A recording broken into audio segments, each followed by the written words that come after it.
tener área de acción en la administración y operación de plantas, ¿verdad? Habíamos dicho también seguridad industrial, son posiciones indispensables, ¿verdad? Para los procesos de manufactura o de generación energética, ¿sí? Todos los complejos industriales deben de tener estrictas reglas de seguridad.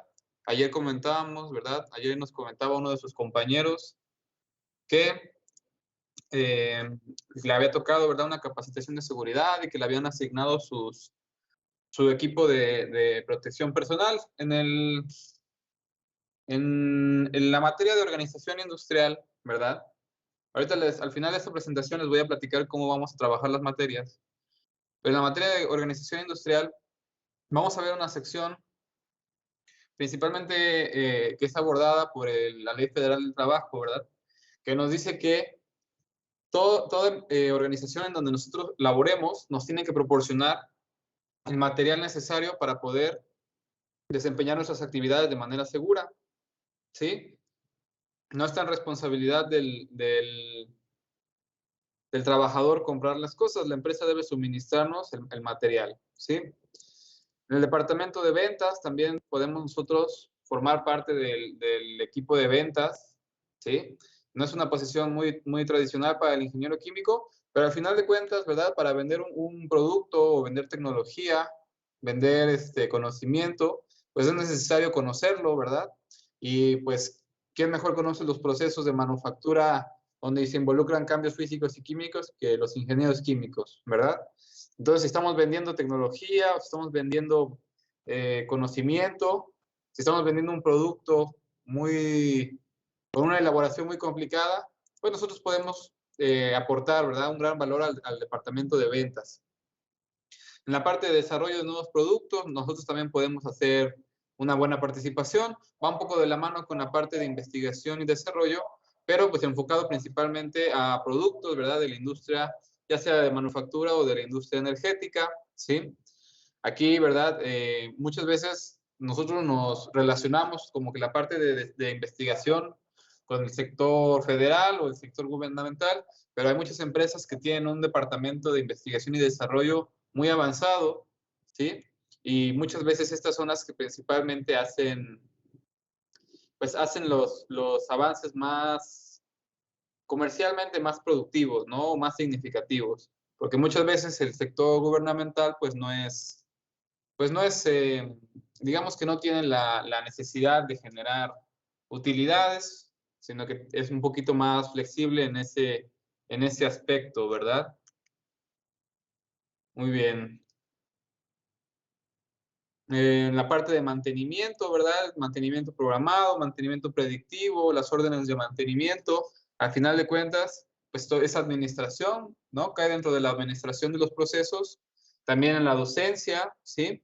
Y por último, en la asesoría o consultoría, ¿sí? Para los que no conozcan esta opción, existen muchas empresas que se dedican a asesorar o a dar consultoría por ejemplo, empresas de manufactura. No sé si alguno de ustedes que ya esté colaborando en alguna empresa o ya haya colaborado, conozca lo que es un ERP, principalmente el ERP SAP, que es un sistema de administración de procesos, ¿sí? Y estos sistemas o softwares están específicamente diseñados para llevar pues todo el control administrativo, también una parte operacional o de mantenimiento o de calidad de los procesos de manufactura, de los procesos de las organizaciones con fines de lucro en general, ¿sí?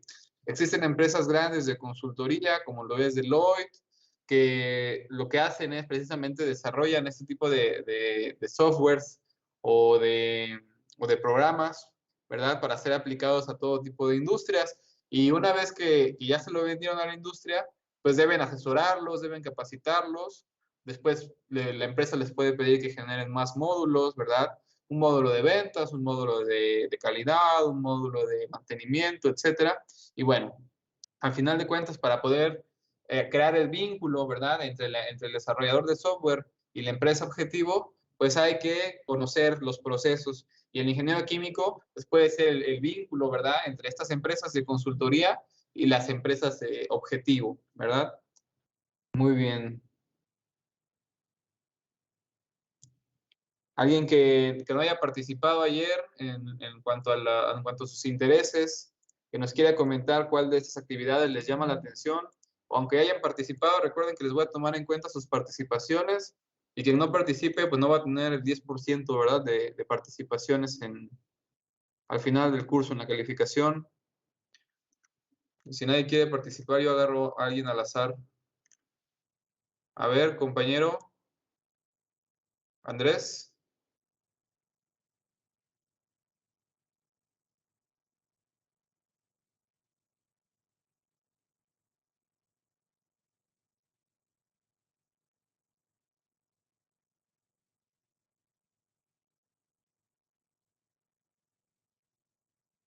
Muy bien, Andrés. ¿Qué materias le gustaría dar clases de las que ya llevó en la carrera, o algunas que no haya llevado, pero que le hayan llamado la atención?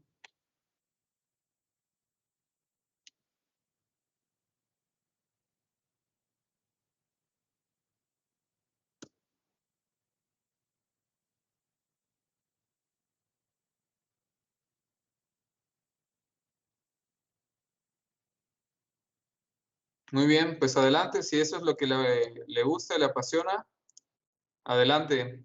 Normalmente para dar clases en la universidad le van a pedir una maestría o experiencia abundante en algún área del conocimiento. Entonces, si es lo que usted desea, comprométase con lograr sus metas, ¿sí? Muy bien, entonces el ingeniero químico va a tener un área de desarrollo muy amplia, ¿sí?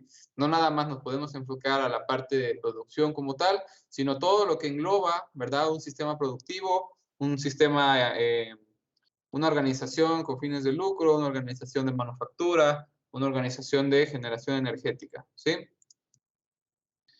Muy bien, vamos a entrar a una parte que ya discutimos un poquito, ¿verdad? En el día de ayer, sobre qué es lo que espera las empresas de nosotros como ingenieros químicos, ¿verdad? O como colaboradores en general, ¿sí? Recordemos que muchas veces, pues el título, a mi parecer, de ingeniero químico se queda un poquito corto con todo lo que el ingeniero químico pues, puede llegar a desarrollar, ¿sí?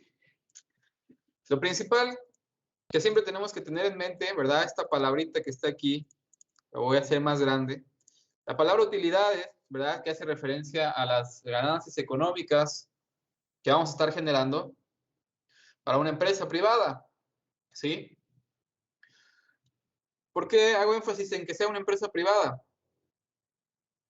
Las empresas gubernamentales, como ya les comento, muchas veces no tienen esta necesidad de operar en números verdes, se les llama, ¿verdad? Ya habrán escuchado la expresión números rojos. ¿Qué son números rojos?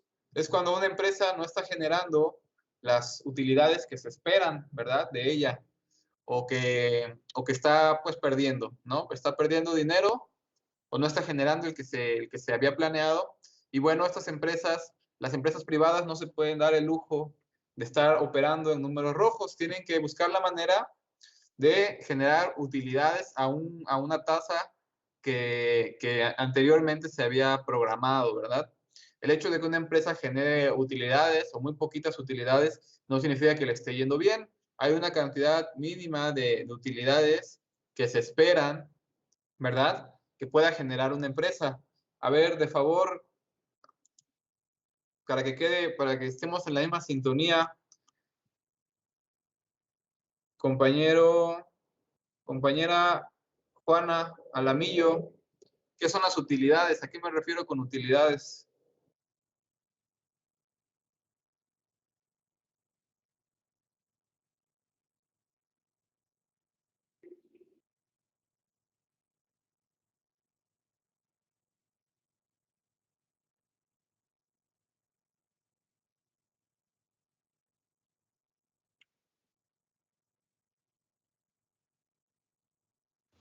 Pues, perdón, es que no funcionaba mi micro. ¿Perdón? ¿No lo escuché? Perdón, es que no podía prender mi micro. ¿Sí me escucha? Sí, sí. Pues yo pienso que podría ser, pues, no sé, los estudios de factibilidad. O, por ejemplo, No, también lo de diseño, el control de los equipos, o no, es un cualquier elemento control. meramente económico. ¿Qué son las utilidades?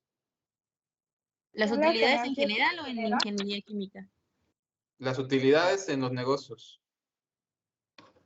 Pues podrían ser los ingresos. Muy bien, ingresos, pero no nada más se queda en los ingresos, ¿verdad? ¿Cómo calculan las utilidades? Ya llevaban ingeniería económica, ¿verdad? Sí. A ver, ¿cómo calculan las utilidades?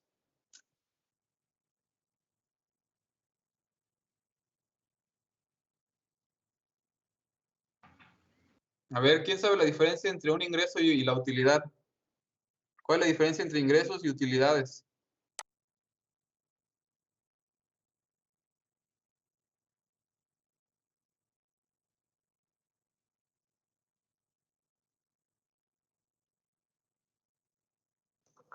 Este, La las, utilidad bruta y la utilidad neta. A ver, Juana, ¿cuál es la diferencia entre utilidades y ingresos?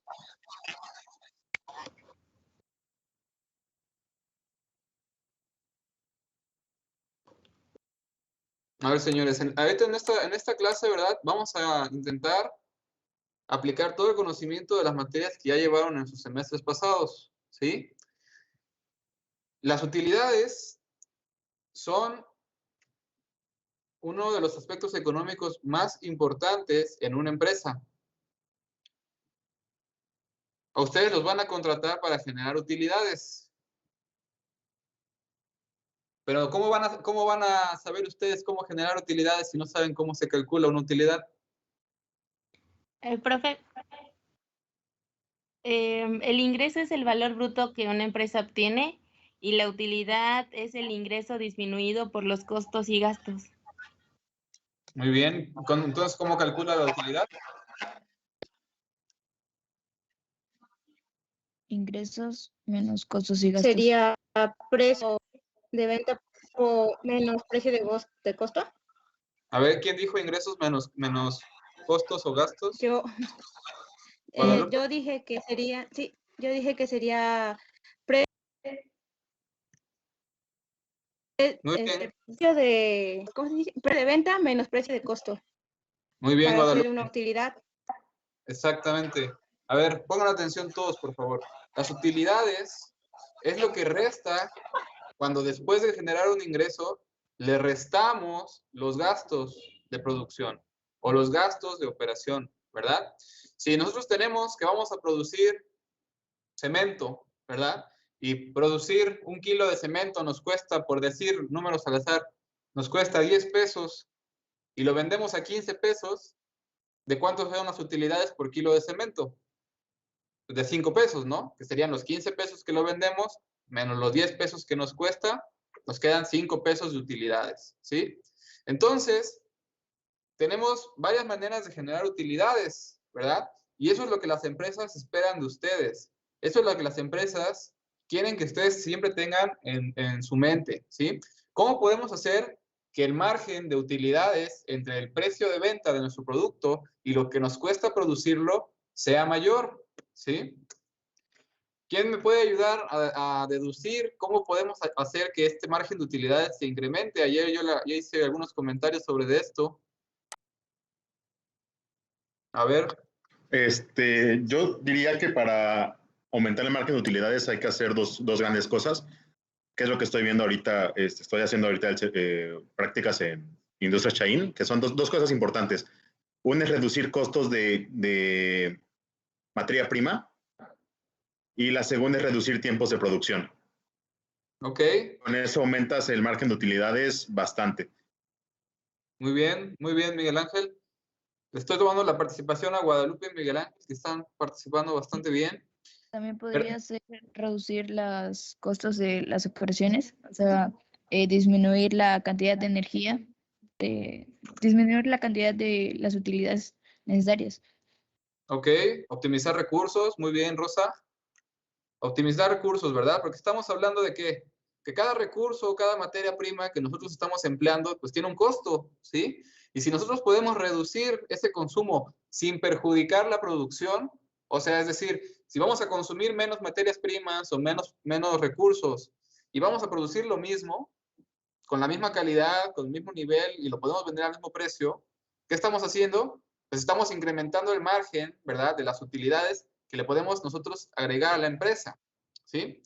Y como bien dice el compañero Miguel Ángel, una manera, ¿verdad?, de aumentar ese margen también puede ser disminuyendo los tiempos de operación, ¿verdad? Han escuchado la frase, todos lo hemos escuchado, el tiempo es dinero, ¿sí? Y no es una frase que se diga nada más, pues por decir, ¿sí? Principalmente en las empresas de manufactura, que por lo general van siempre contratiempo. ¿Y contratiempo qué me refiero? En una competencia constante con el resto de las empresas del mismo ámbito, del mismo producto, ¿sí? Estamos diciendo que si yo soy lo suficientemente competitivo para producir lo mismo en menos tiempo en comparación con mi competencia, ¿verdad? Pues estamos hablando de que estoy generando o puedo hacer que las utilidades sean mucho mayores, ¿verdad? Porque puedo suplir una mayor demanda, ¿sí? Entonces, lo que van a esperar las empresas de ustedes es que hagan propuestas que incrementen las utilidades, ¿sí? Ustedes esto ténganlo siempre en la mente. No sirven de nada las propuestas que no incrementan el rango de utilidades o el margen de utilidades, ¿verdad? Puede ser de manera directa o de manera indirecta, ¿verdad? Si hablamos de reducir tiempos, estamos incrementando las utilidades de manera indirecta. Si hablamos de reducir accidentes laborales, estamos hablando de incrementar las utilidades de manera indirecta. Si estamos hablando de disminuir los procesos administrativos, estamos hablando de incrementar las utilidades de manera indirecta.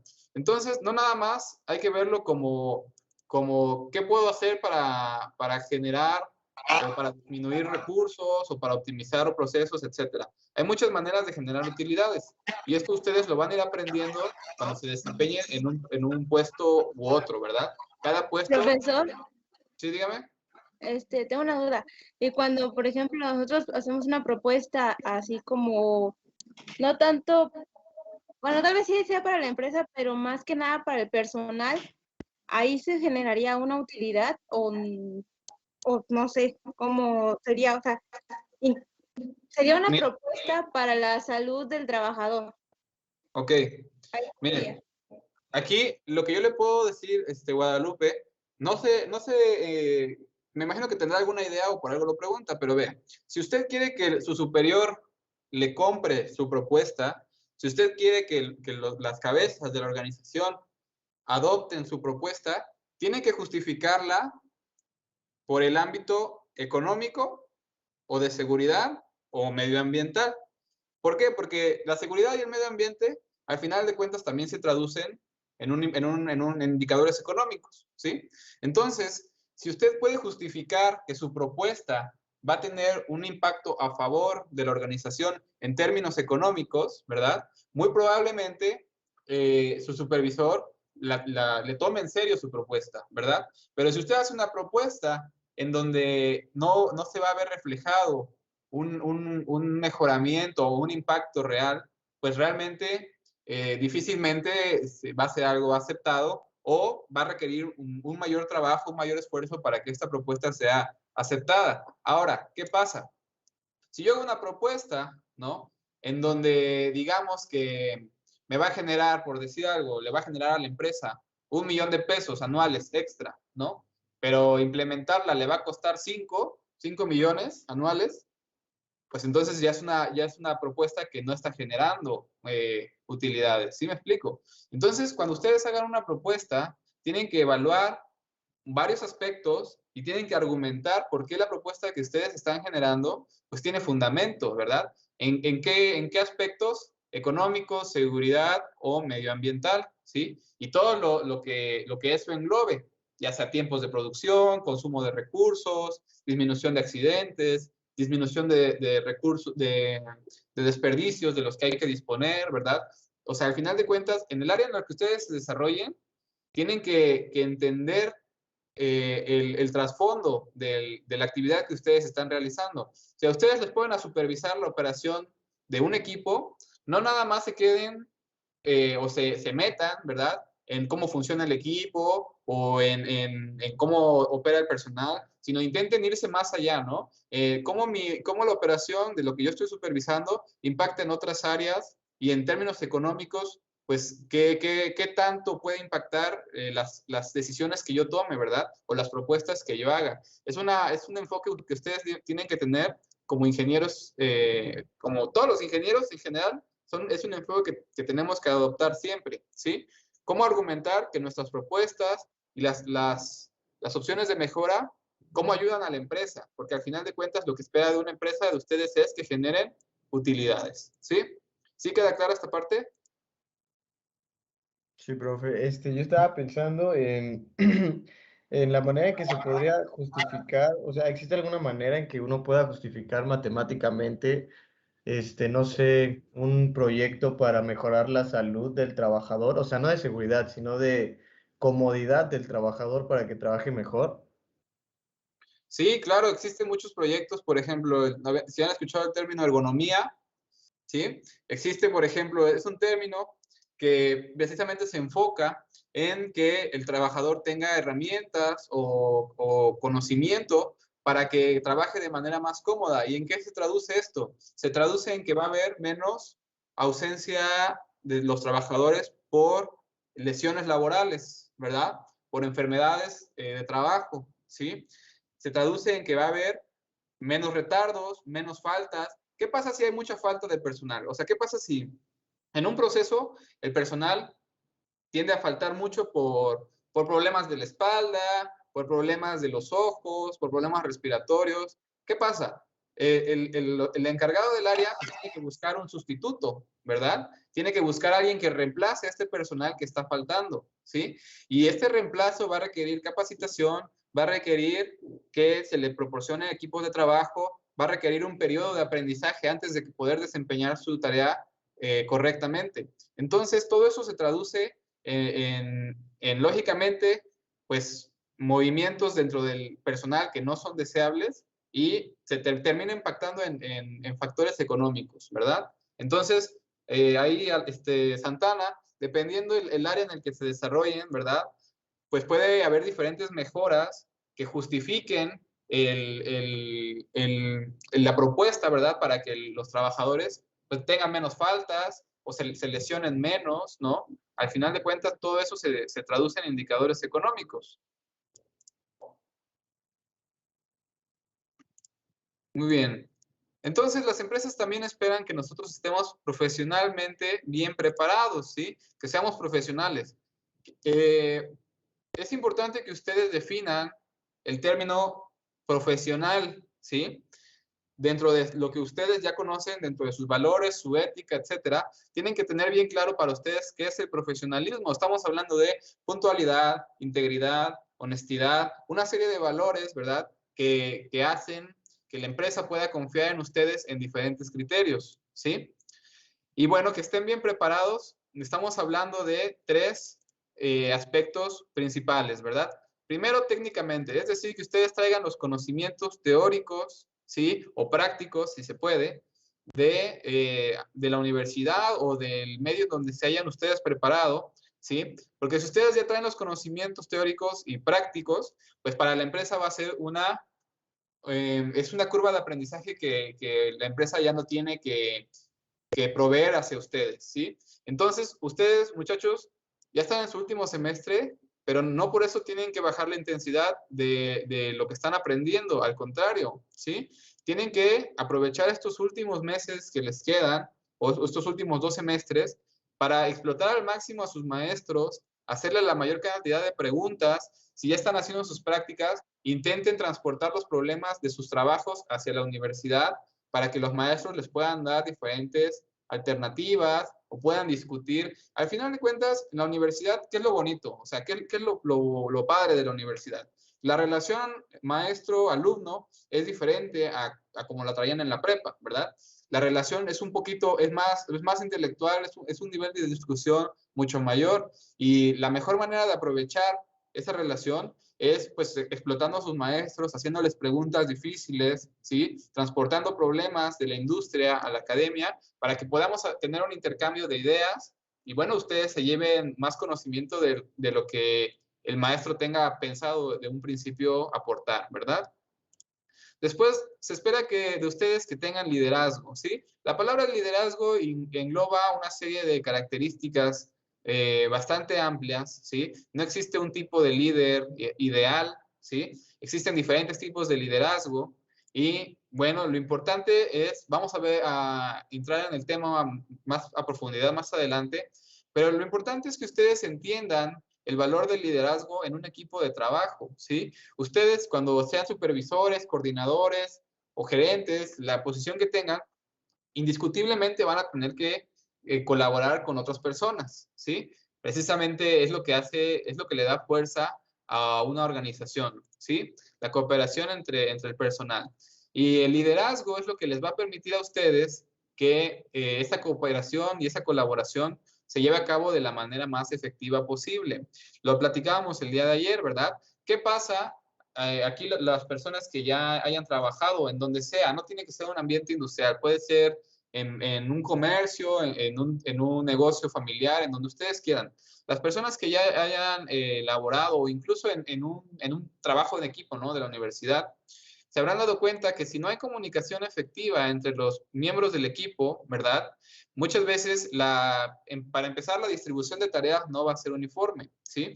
Y eso, créanme, que si ya lo vivieron cuando hicieron trabajos en equipo donde alguno no hacía nada y los demás hacían todo o al revés, créanme que eso es algo que se transporta a las organizaciones, ¿eh? No se queda en la escuela, eso se lo llevan a las organizaciones y créanme que en una empresa, pues el jefe no se va a tentar el corazón y decir, pues es que como tiene buenas intenciones, pues le doy otro chance, ¿no? O sea, si el jefe ve que hay que estarlos jalando, que no contribuyen, que no tienen una buena actitud, ¿verdad? Que caen en el punto que sigue, pues el jefe siempre va a buscar lo mejor para su equipo en general, es decir, como un conjunto, ¿sí? Y es precisamente una visión que se tiene dentro de las organizaciones, una visión en conjunto de colaboración, ¿sí? Normalmente la visión individualista dentro de una organización de este estilo no es muy común. Lo más común es ver por el bien de todo el equipo, ¿sí? Entonces el líder lo que tiene que hacer es aprender a reconocer sus debilidades, las debilidades de su equipo, las fortalezas, ¿verdad? E intentar impulsar a sus colaboradores o a sus subordinados, ¿sí? Para que sean, pues, mejores profesionistas, ¿sí? No sé si han escuchado el término que el eslabón de la fuerza de una cadena está dictada por su eslabón más débil, ¿sí? Y eso es en todas las escalas, tanto a nivel de grupo de individuos como a nivel de conjunto de organizaciones. ¿Han escuchado el término cadena de suministros? A ver quién me puede decir qué es una cadena de suministros. No importa que no lo sepan textualmente, sino que ¿qué entienden ustedes por cadena de suministros?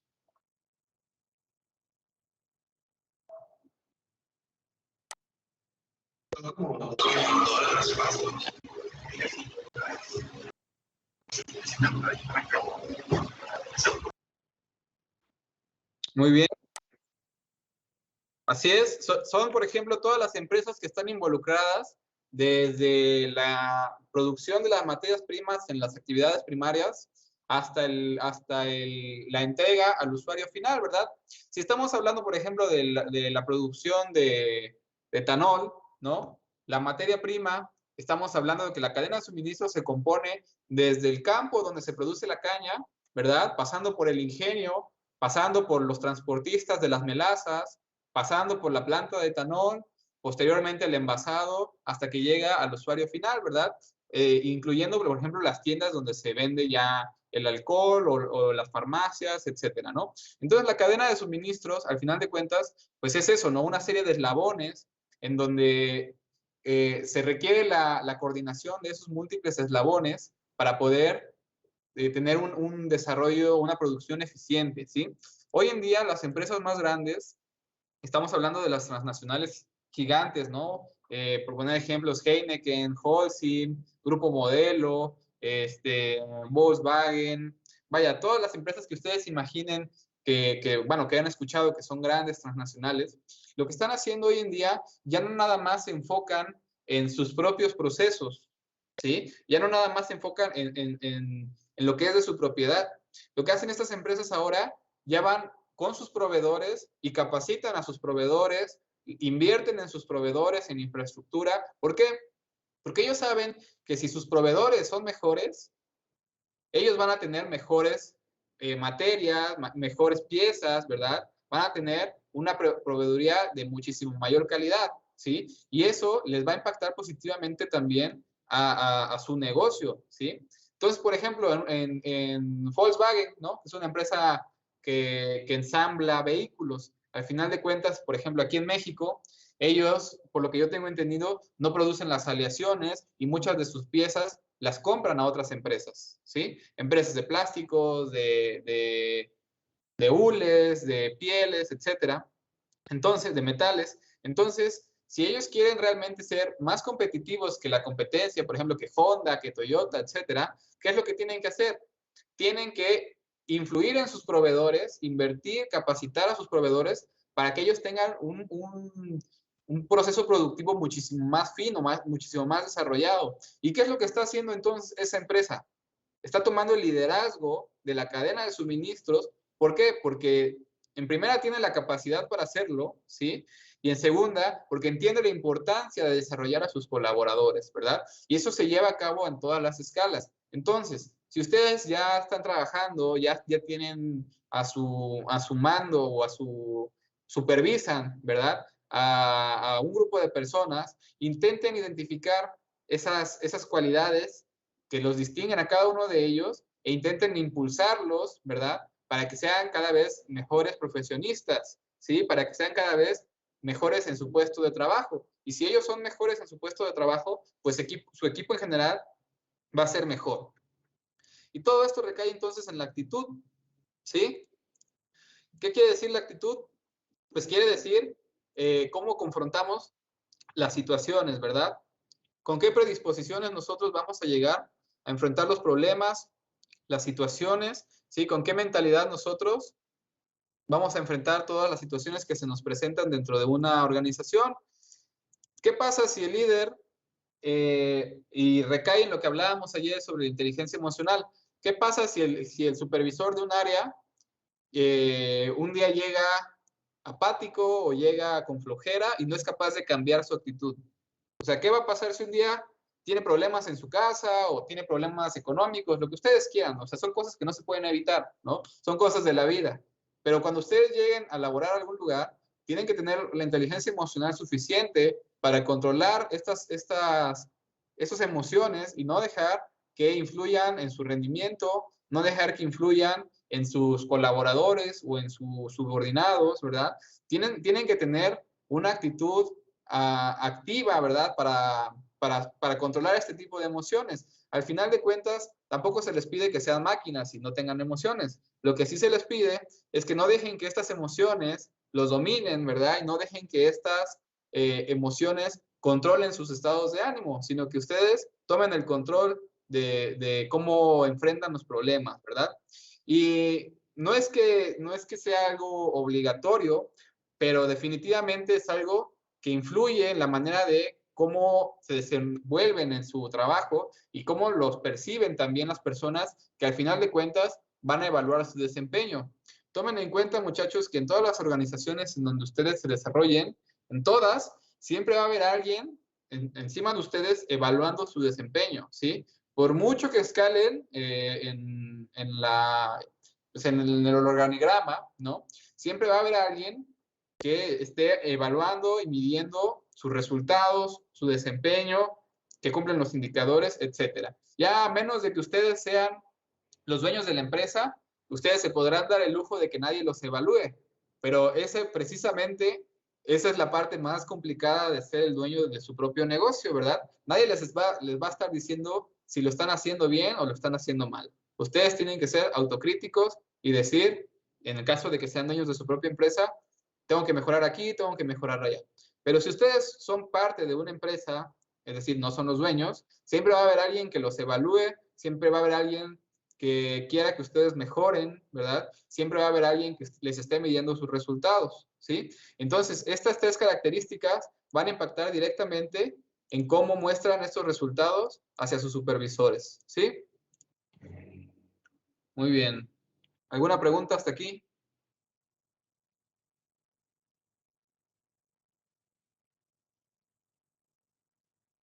Muy bien. Entonces continuamos, ¿verdad? Hablábamos de que los profesionales se busca que generen utilidades. Técnicamente estamos hablando de información teórica, de idiomas, ¿verdad? Los idiomas son importantes principalmente si están pensando en trabajar en empresas transnacionales. Si están pensando en irse al extranjero, pues es fundamental, ¿no? O sea, no pueden llegar a trabajar si no hablan el idioma de donde están, de donde piensan ustedes trabajar. Hay muchos países donde el inglés ya es muy adoptado, pero hay otros en donde si no hablan bien el idioma, pues difícilmente, va a haber puertas que no se les van a abrir tan fácilmente, ¿no? El liderazgo dijimos que era trabajar en equipo, aprender a motivar a nuestros colaboradores y siempre tener en la mente cuáles son los objetivos de nuestro grupo de trabajo, ¿verdad? Los objetivos van de la mano con los indicadores de rendimiento que hablábamos ayer. Si yo no conozco cuáles son los indicadores de rendimiento de mi departamento, pues difícilmente voy a saber plantear los objetivos a mis colaboradores, ¿verdad? No sirve de nada que yo esté haciendo logros, por un lado, si los indicadores de rendimiento o los objetivos del departamento pues son otros, ¿verdad? Entonces siempre hay que tener muy claro cuáles son los objetivos de nuestra actividad, de nuestro departamento, de nuestra área, y siempre estar enfocados en la mejora de estos objetivos. Si como impacto colateral se obtienen otros logros, pues adelante, ¿verdad? Pero siempre teniendo en cuenta los objetivos principales de nuestro departamento. Y lo más importante, aprender a transmitir la importancia de estos objetivos hacia nuestros subordinados, nuestros colaboradores, etcétera, ¿sí? Y pues la actitud, ¿sí? Como les decía, ser comprometidos, identificar y solucionar los problemas, ¿verdad? Que muchas veces se pone presión sobre los trabajadores, sobre ustedes mismos, ¿verdad? Para solucionar problemas, principalmente en la industria de manufactura. Estamos hablando, como ya lo he comentado varias veces, que se corre contratiempo, ¿verdad? Porque es una competencia constante. Las otras empresas no se dan el lujo de descansar. De hecho, los que ya estén trabajando en empresas de manufactura se habrán dado cuenta, aquí el compañero Miguel Ángel, ¿cuántos turnos son ahí en donde estás trabajando? Son 3 turnos. 3 turnos. Estamos hablando de que la empresa está produciendo 24/7. O sea, no hay un día del año en que la empresa descanse. Si acaso llegaran a hacer algún paro para hacer mantenimiento, y es un paro programado tal vez de una semana al año o algo así, pero realmente no hay un momento en el que la empresa deje de producir, ¿sí? Y siempre teniendo en cuenta la mejora continua, ¿sí? Es decir, siempre se va a poder mejorar en algún aspecto, nunca se va a llegar a la perfección, ¿sí? Entonces es importante siempre tener identificado cómo podemos nosotros o nuestro equipo de trabajo mejorar nuestra área, nuestros indicadores, etcétera, ¿sí? También algo importante, hay muchas mejoras que se pueden hacer dentro del área de trabajo, pero hay mejoras que no valen la pena el esfuerzo, ¿eh? Hay mejoras que, pues, que lo que mejoran es un poquito de algún lado, un poquito del otro. Entonces, ustedes tienen que ser inteligentes en identificar en dónde vale la pena poner sus esfuerzos, en qué mejoras realmente le van a traer un valor agregado al producto o al proceso o a la seguridad o a los criterios ambientales, ¿verdad? Yo les sugiero que cuando intenten proponer una mejora, siempre lo evalúen de manera muy detenida y de manera muy analítica, ¿sí? Si lo que van a obtener de esta mejora vale la pena el esfuerzo. Si no es así, pues enfoquen sus esfuerzos en otro lado.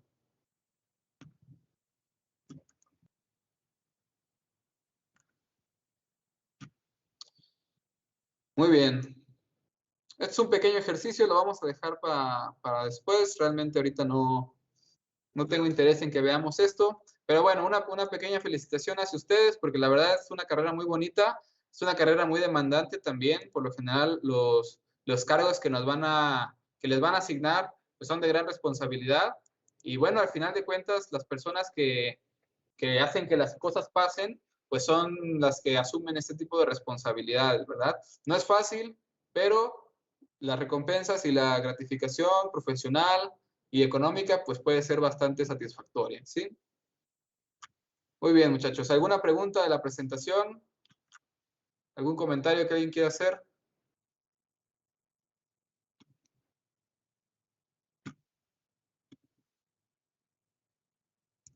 Muy bien. En este caso, vamos a platicar un poco sobre cómo vamos a tratar las materias, ¿sí? El día de ayer comentábamos que son 3 materias las que tenemos que abordar: organización industrial, operación de plantas y arranque de plantas, ¿sí? La propuesta que yo hago es que, como vamos a estar haciendo, bueno, ustedes van a estar haciendo presentaciones y vamos a estar abundando temas en donde, si bien tiene relación una con la otra, se pueden extender por un buen rato. La propuesta es que los días lunes sean de organización industrial para que tomamos las 3 horas seguidas y no interrumpamos el tema, los días martes de operación y los días miércoles de arranque de planta, ¿sí? Bajo esta propuesta, entonces, el día de hoy estaremos empezando con el programa de arranque de plantas. El primer tema que veremos se llama localización de plantas. Vamos a ver el programa.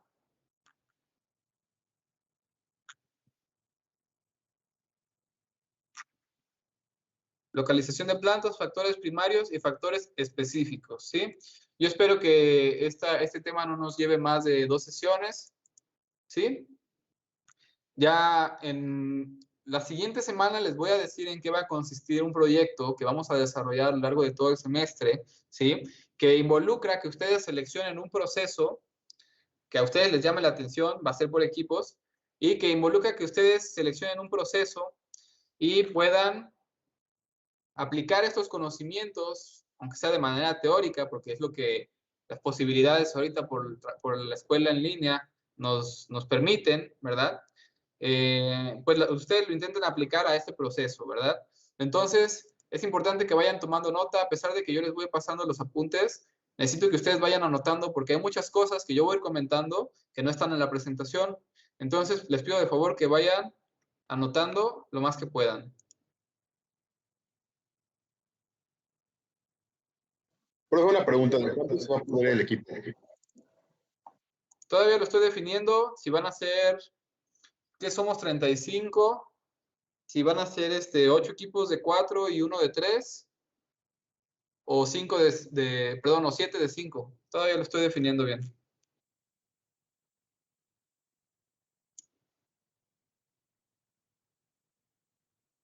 Yo creo que lo mejor sería que fueran 8 de 4 y 1 de 3, para que no sean tantos en un solo equipo. De esa manera, pues vemos 9 procesos diferentes. Y bueno, más conocimiento para ustedes, ¿verdad?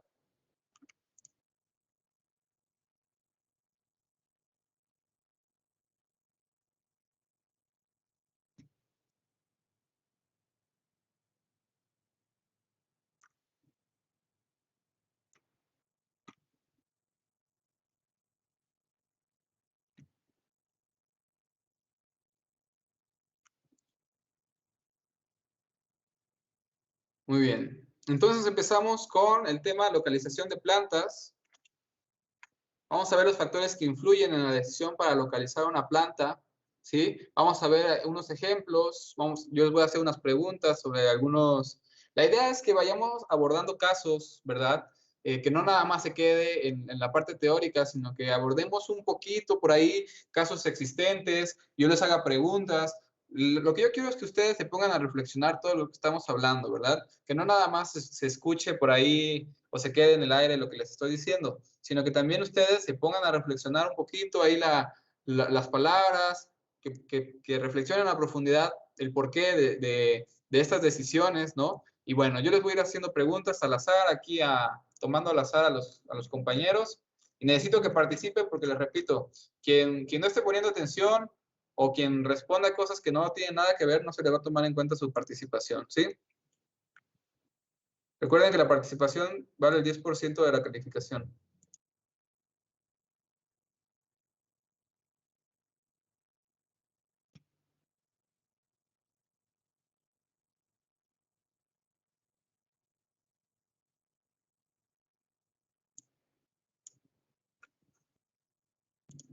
Muy bien. Entonces, para localizar una planta tenemos que hay dos factores, ¿verdad?, que influyen principalmente en la localización de una planta. Estamos hablando de los factores primarios que por sí mismos son los que primero, más que otra cosa, incentivan la localización de una planta de manera muy general en una región. Por ejemplo, estamos hablando de que en general México lo podemos dividir en varias regiones, ¿verdad? Está la región noreste, norte central, noroeste, la región occidental, donde está Jalisco, Guerrero, etcétera, la región del Golfo, donde está Veracruz y Tabasco, el centro, ¿verdad? La Ciudad de México, Puebla, la región sur, donde está Chiapas, y la región sureste, ¿verdad? Donde está Quintana Roo, Yucatán, etcétera, ¿sí? Entonces, los factores primarios son aquellos que nos van a incentivar a determinar una región, ¿verdad? Una región muy general o un área muy, muy grande donde realmente pues no estamos hablando de un lugar en específico, estamos hablando de una región y pues pueden influir diferentes factores. Ahorita vamos a ver a profundidad de qué consisten, ¿verdad? Pero estamos hablando, que quede claro que estamos hablando de los factores primarios de una región muy general. Y los factores específicos son los que ya nos van a decir en qué coordenadas, por así decirlo, ¿no?, de manera más puntual, en qué coordenadas vamos a colocar nuestra planta, nuestro conjunto de operaciones, ¿sí? Y son los que principalmente, pues, dentro de una región seleccionada, pues vamos a tener diferentes lugares, ¿verdad? Y van a inferir diferentes factores, ¿sí? Los factores primarios, estamos hablando de, en primer lugar, el suministro de materias primas, ¿sí? Dentro de un proceso productivo o dentro de un proceso de generación energética, ¿verdad? El punto inicial de todos los procesos, como ustedes ya lo saben, pues son las materias primas, ¿verdad? Es donde muchas veces son el insumo que determina la rentabilidad de un proyecto, ¿sí? Los recursos que van a determinar si en un país o en una región pues se puede producir un bien o un producto, ¿verdad? A ver, por ejemplo, en México, compañero, vamos a ver, compañera Brenda, Cipriano, dígame por favor 5 ejemplos de productos que se pueden producir en México y sus materias primas.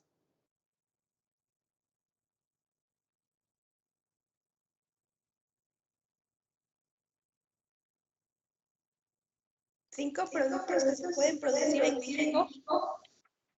Sí, o que se producen actualmente en México y qué materias primas utilizan. Por lo menos una materia prima principal de cada producto.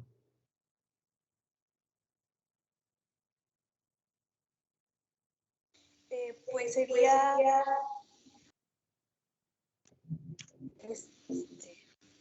la gasolina que se produce pues, aquí en México. ¿Estás segura que la gasolina se produce en México?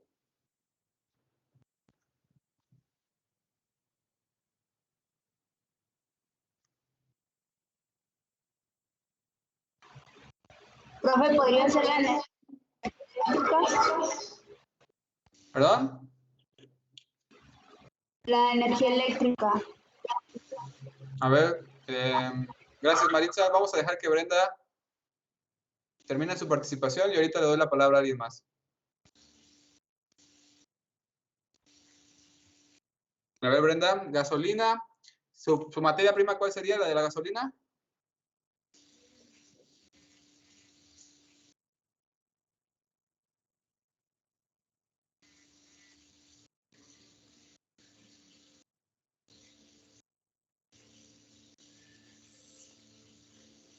Brenda. Pues, bueno, pues la gasolina se obtiene del petróleo crudo. Muy bien. ¿Otro producto? El azúcar, Ajá.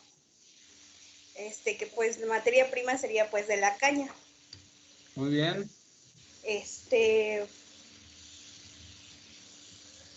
Otro podría ser pues yo creo que hay muchos como lo es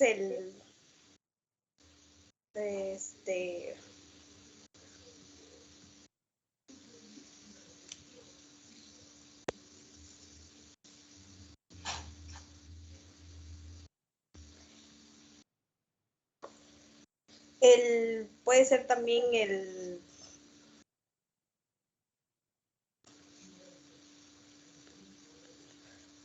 el maíz. ¿El maíz es producto o materia prima? Es más materia prima, entonces sería ya sería como producto, pues la tortilla, que es muy consumible aquí en México. Muy bien. ¿Qué más?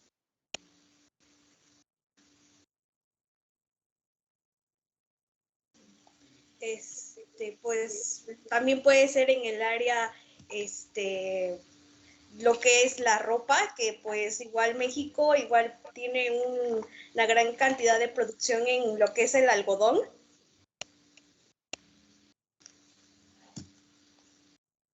A ver, un último producto antes de continuar con alguien más. Aquí el compañero está participando en el chat. Kevin. Ya dijeron la caña, las fresas, mermelada, muy bien. Arena, sílice, impermeabilizantes, vidrios. Maritza hablando de energías renovables para energía eléctrica.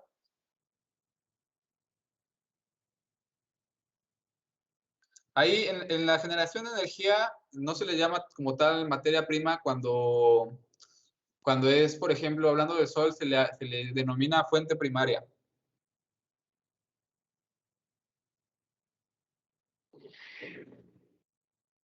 El papel, muy bien, la producción de papel. El mezcal. ¿Puedo participar, profe? Sí, Guadalupe, adelante. Bueno, también sería otro de cemento, que se hace de la caliza y la arcilla. Puede ser también el café industrial, que se hace a partir de despulpar el grano de café. El etanol, como usted mencionó, que puede ser aparte de la melaza, que es a partir de la caña de azúcar. O el tequila, que viene siendo de agave. Muy bien. Y otro nada más. Muy bien, Guadalupe. Muy bien a todos los que participaron. Muchas gracias en el chat también. Pues sí, ¿no? Si tenemos las materias primas, podemos generar productos. Pero ahora, ¿qué pasa si yo puedo generar un producto que nadie me va a comprar? ¿Realmente vale la pena invertir en eso?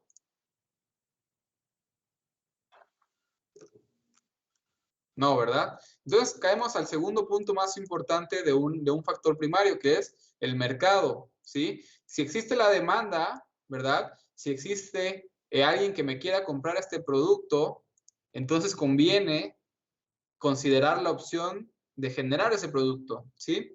Pero si no existe la demanda, si nadie me va a comprar este producto por la razón que sea, puede ser porque sea muy caro, puede ser porque a nadie le sirve, ¿verdad? Puede ser porque en la región no tiene una utilidad específica, ¿verdad? O por cuestiones culturales, ¿verdad? Es decir, por ejemplo, el mezcal, el tequila pues tiene denominación de origen, pero el mezcal no lo tiene. El mezcal usted lo puede producir en la región que les parezca, ¿verdad? Entonces, ¿pero qué pasa si culturalmente no se consumiera mezcal? Es decir, no sé si en China se consuma mezcal, pero me da la impresión de que no tanto como aquí. Entonces, se me hace difícil que yo vaya a China y siembre agaves por 8 o 15 años para producir mezcal si nadie lo va a comprar, ¿verdad?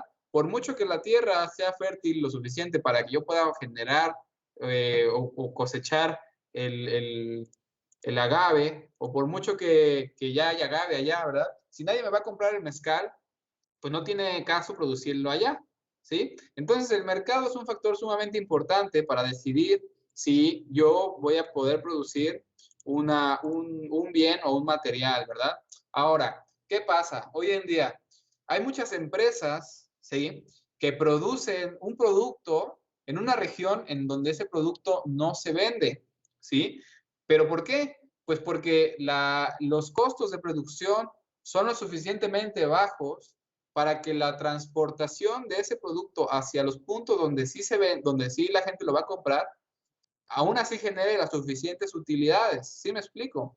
O sea, imagínense ustedes, conocen la Heineken, ¿no? La empresa de la cervecería de aquí de Orizaba, es la productora de Heineken de volumen más grande del mundo, ¿sí? Pero la mayoría de las cervezas de Heineken no se consumen en México. Es la mayor exportadora de cervezas del grupo Heineken.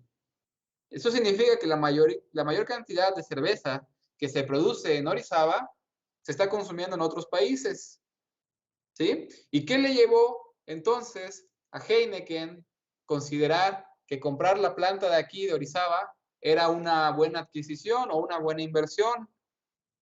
¿Ustedes qué creen? A ver, voy a hacer una pregunta aquí al azar.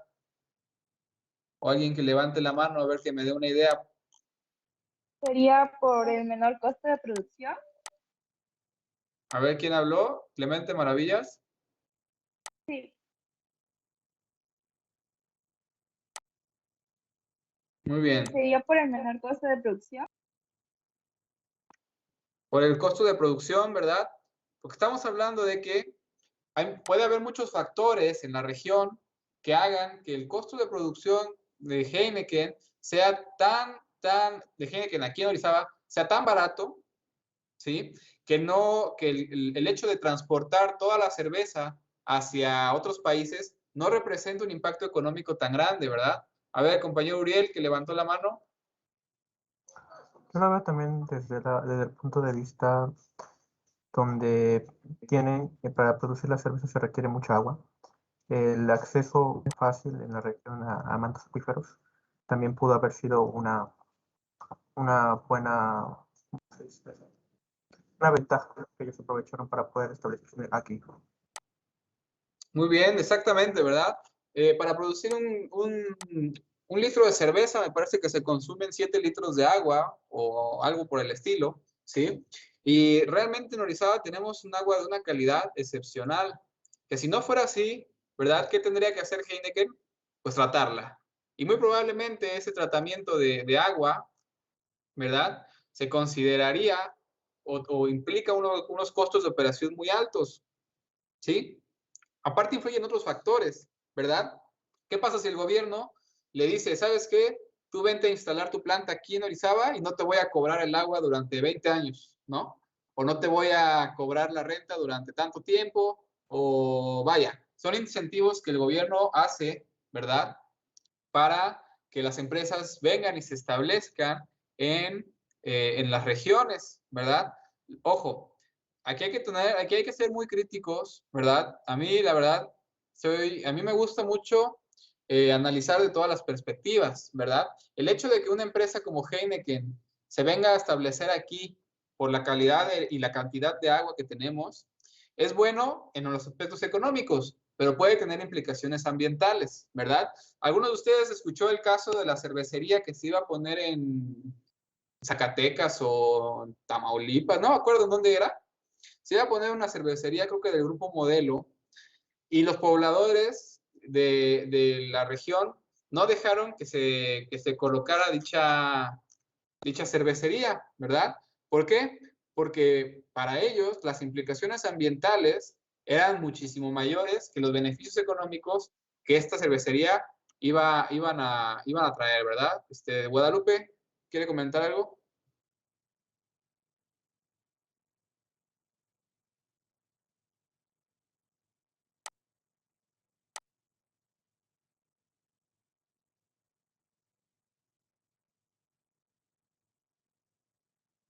Bien. Entonces estamos hablando, ¿verdad?, de que muchas empresas van a colocar sus lugares de producción o sus sitios de producción en donde... Sí, Guadalupe. Es que no, es que como tuve problemas con mi audio, no sé si se está activando cada rato. Entonces estoy tratando de componer esa parte. Perdón. Bien, es como veo que tiene la manita levantada, por eso le pregunté. Ok, perdón también. Bueno, entonces, muchachos, nosotros como ingenieros, que somos analíticos, ¿verdad? Tenemos que pensar por qué las empresas buscan poner sus lugares de producción en otros países, ¿verdad? ¿Por qué creen ustedes, a ver, alguien, para quien quiera contestar, ¿verdad? ¿Por qué creen ustedes que hay empresas europeas que se vienen a poner a México, ¿no? Como son Holcim, como es Heineken, las ensambladoras de coches, ¿sí? Hay muchas empresas que se vienen a poner a México o a Latinoamérica en general, y también que van a lugares como China, la parte del sur de Asia, ¿sí? La India. A ver, Edson.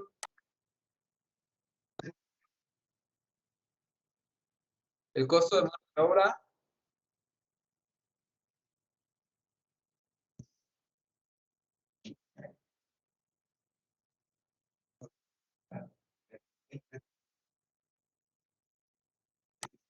Exactamente. Y entonces, ¿de qué viven estos países? Por ejemplo, Heineken, que es holandés, ¿ellos cómo producen su dinero?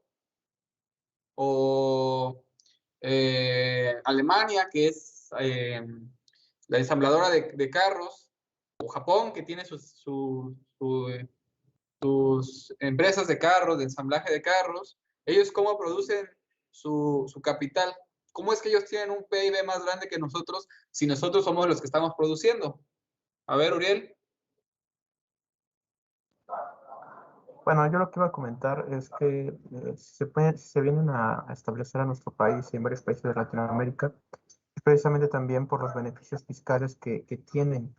Realmente en muchos de estos países, incluyendo el nuestro, hay zonas económicas especiales donde se aprovechan mucho las ventajas naturales y también gubernamentales, por así decirlo, ya que son estratégicas ya debido a su logística y también a los estímulos que les ofrecen los gobiernos de los países. Sí, exactamente, son factores muy importantes, ¿verdad? Que también hacen o permiten que una empresa se establezca o no dentro de un país. A ver, Miguel Ángel. Pues la pregunta que había hecho usted de por qué Alemania, bueno, por qué los países de donde son las empresas tienen más dinero que nosotros, que somos básicamente su zona de producción, es porque, los cuarteles generales de estas empresas están localizados en donde la empresa fue fundada, o si no fue fundada, es en el país donde fue fundada. Un ejemplo es Bayer. Bayer está en Leverkusen, allá en Alemania. Y ellos nos encargan, o sea, realmente les sale barato producir a ellos cuando sus costos y producción, más bien cuando sus costos y sus ventas son altos. Es más fácil producir a México, que va a ser barato, que te puede costar, no sé, 2 pesos fabricar una aspirina y vendes el bote de 20 aspirinas en 300 pesos en el resto del mundo. Una. Y dos, también porque tal vez los cuarteles generales están en la zona donde fue fundada, pero la zona donde tienen el cuartel no los cuarteles, sino el área administrativa y financiera, generalmente la tienen en distritos que tienen libertades de dinero más fáciles. Voy a retomar el ejemplo de Bayer. Su distrito financiero de Bayer está en Basel, Suiza, y en esa ciudad es un punto importante porque ahí se juntan las 3 fronteras de Alemania, Suiza y Francia. Entonces y es una zona bastante barata para empresas, claro, y pues Suiza es básicamente un paraíso fiscal, así que tienen el dinero porque saben acomodarse, y en México pues lo único que hacemos es producirles. Muy bien, exactamente, ¿verdad? Ellos ya entendieron o encontraron la fórmula para poder producir en otro lado y ellos llevarse la mayor parte de las utilidades, ¿no? Y al final de cuentas, pues no podemos culparlos, ¿no? Si yo tuviera una empresa o la capacidad de poner una empresa en cualquier país del mundo, creo que cualquiera haría lo mismo, ¿verdad? Al final de cuentas, buscaríamos generar las mayores utilidades, porque al final de cuentas, pues no son empresas de beneficencia social, son empresas con fines de lucro, ¿verdad? Y lo que van a hacer es buscar generar las mayores utilidades, ¿sí? Entonces, muy bien, Rodolfo también comenta que porque algunas empresas miran a Latinoamérica por medidas ambientales que imponen algunos países europeos, también es una es una razón por la cual las empresas a veces se mueven del país. Y entonces yo les pregunto, ¿qué hacen entonces los ingenieros que se gradúan en Suiza o que se gradúan en Alemania o en Japón o en Holanda? ¿A qué se dedican si ellos no producen? Yo creo que a supervisar los proyectos, ¿no? Que se hacen aquí. Supervisar, es Puede una ser actividad. investigación también. ¿Cómo, perdón, Rosa? La investigación. Investigación y desarrollo, ¿verdad? Lo que ellos hacen ahora, ya no se dedican a producir productos. Lo que ellos ahora producen, ¿qué es? Tecnología, ¿sí? Ellos ahora producen la tecnología y se la venden a otros países, ¿sí? O mejor aún, producen la tecnología y la aplican en otros países para ellos llevarse las mejores ganancias, ¿sí?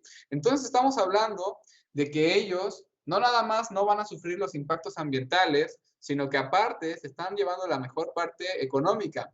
Entonces, ¿qué es lo que o México, qué es lo que debe apuntar?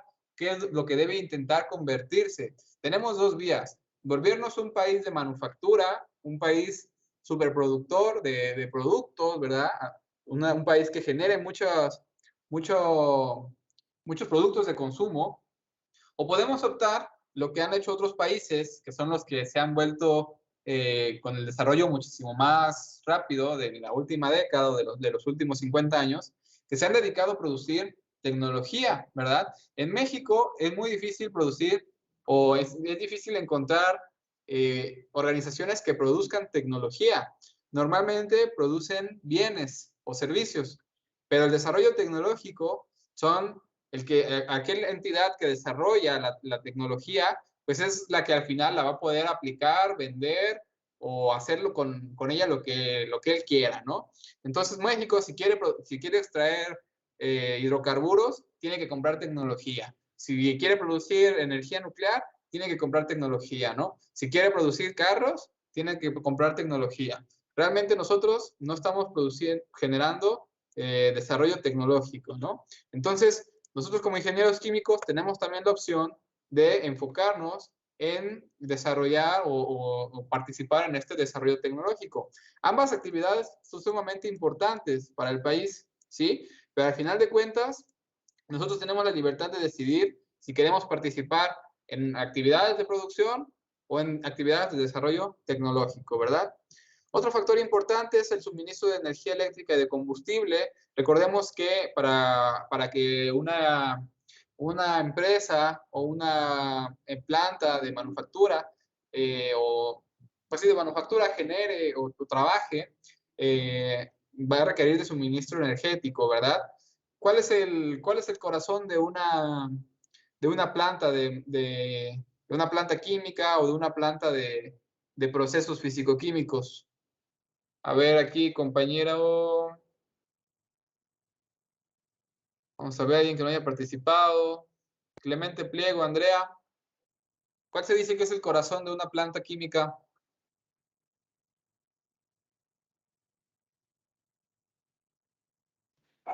La energía. Ok, la energía que hace que los aparatos se muevan, etcétera, ¿no? Sí, los evaporadores, las calderas, ¿no? Sin ella, pues no funcionaría.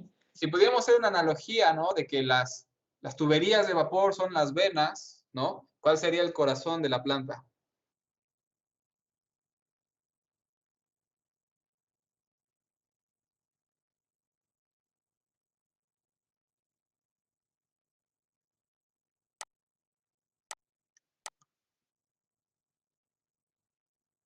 A ver, Edson.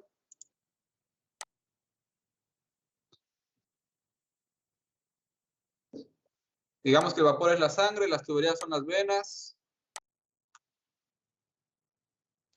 Bueno, creo que el corazón serían en ese caso las bombas, ¿no? No lo sé. Pues yo diría la caldera, ¿sí?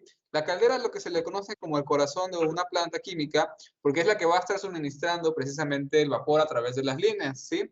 Si una caldera se detiene, no podemos hacer funcionar los evaporadores, no podemos hacer funcionar las torres de destilación o los reboilers, ¿verdad? Vaya, básicamente en una planta donde están las operaciones unitarias que ya conocemos, sin una caldera no opera. Entonces, ¿qué pasa? Principalmente, por ejemplo, en los ingenios, en las plantas de etanol, donde se hacen destilaciones, donde se hacen evaporaciones, ¿sí? Si no tenemos una caldera, pues no vamos a poder operar, ¿sí? ¿Y la caldera de qué depende? Pues de un suministro de energía, ¿verdad? A veces trabajan con gas natural o con combustóleo, ¿sí? Las calderas en los ingenios trabajan con bagazo, ¿sí? Y del suministro de agua, ¿sí? No sé si ya ustedes vieron en alguna materia cuál es el proceso que debe llevar el agua para poder entrar a una caldera. No es un proceso, no es como que nada más agarre yo el agua del río y lo meta yo a la caldera, ¿verdad? Tiene que haber tratamientos para poder tener la dureza necesaria del agua, ¿verdad? Es decir, retirar los minerales, ¿verdad? El calcio, el magnesio del agua, para que no haya incrustaciones dentro de la caldera, retirar el oxígeno disuelto en el agua, etcétera, ¿verdad? Otro factor importante es el clima, ¿sí?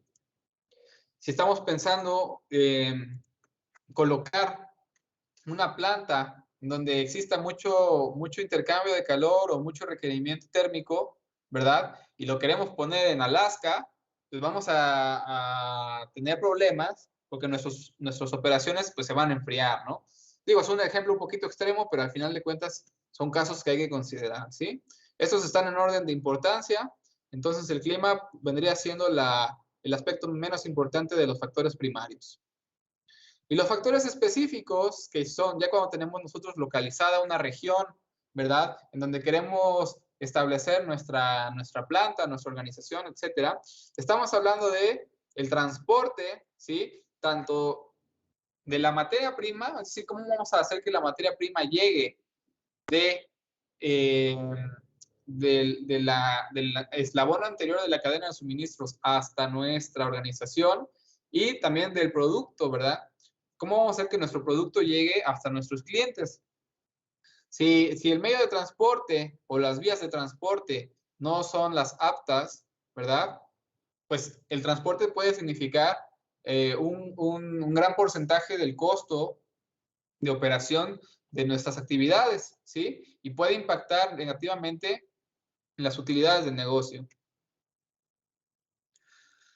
La disposición de residuos, que con los últimos tiempos se ha vuelto cada vez un factor más importante, ¿verdad? En la selección de sitios para establecer organizaciones de manufactura. La mano de obra, ¿sí? Como ya lo habíamos dicho, es un factor importante para establecer un lugar específico, ¿verdad? Ustedes, me imagino, ya han de haber escuchado que existen regiones en México que tienen unos corredores industriales más floríferos que otros, ¿verdad? Por ejemplo, estamos hablando del corredor industrial de Querétaro, que es un corredor industrial muy fuerte. Otro corredor industrial en Jalisco, ¿sí? En Nuevo León. El corredor industrial de aquí de Ixtac también es un sector muy importante en la región de Veracruz, ¿sí? Entonces, alrededor de estos corredores, ¿sí? Se ha vuelto como una relación un poquito ahí retroactiva entre los profesionales que se generan en la zona, ¿sí? Y la disposición o la demanda de estos profesionales en esta misma región, ¿verdad? Es decir, no es casualidad que en Orizaba, ¿verdad? Haya dos grandes universidades, porque aparte hay otras, pero dos principales universidades que generen ingenieros, ¿verdad? La Universidad Veracruzana y el Tecnológico de Orizaba, el Tecnológico Nacional de México, ¿sí? No es casualidad. Ellos están aquí porque pues empezó a haber un desarrollo industrial importante en la zona, ¿sí? Y luego, ¿qué pasó? Que como hay bastantes ingenieros en la zona, pues también otras empresas lo encuentran atractivo para establecer sus instalaciones, ¿no? Es cierto que también se traen ingenieros de fuera y es cierto que también pueden ser extranjeros o mexicanos, pero al final de cuentas, que haya esta disponibilidad de mano de obra, pues es un factor importante también para las empresas, ¿verdad?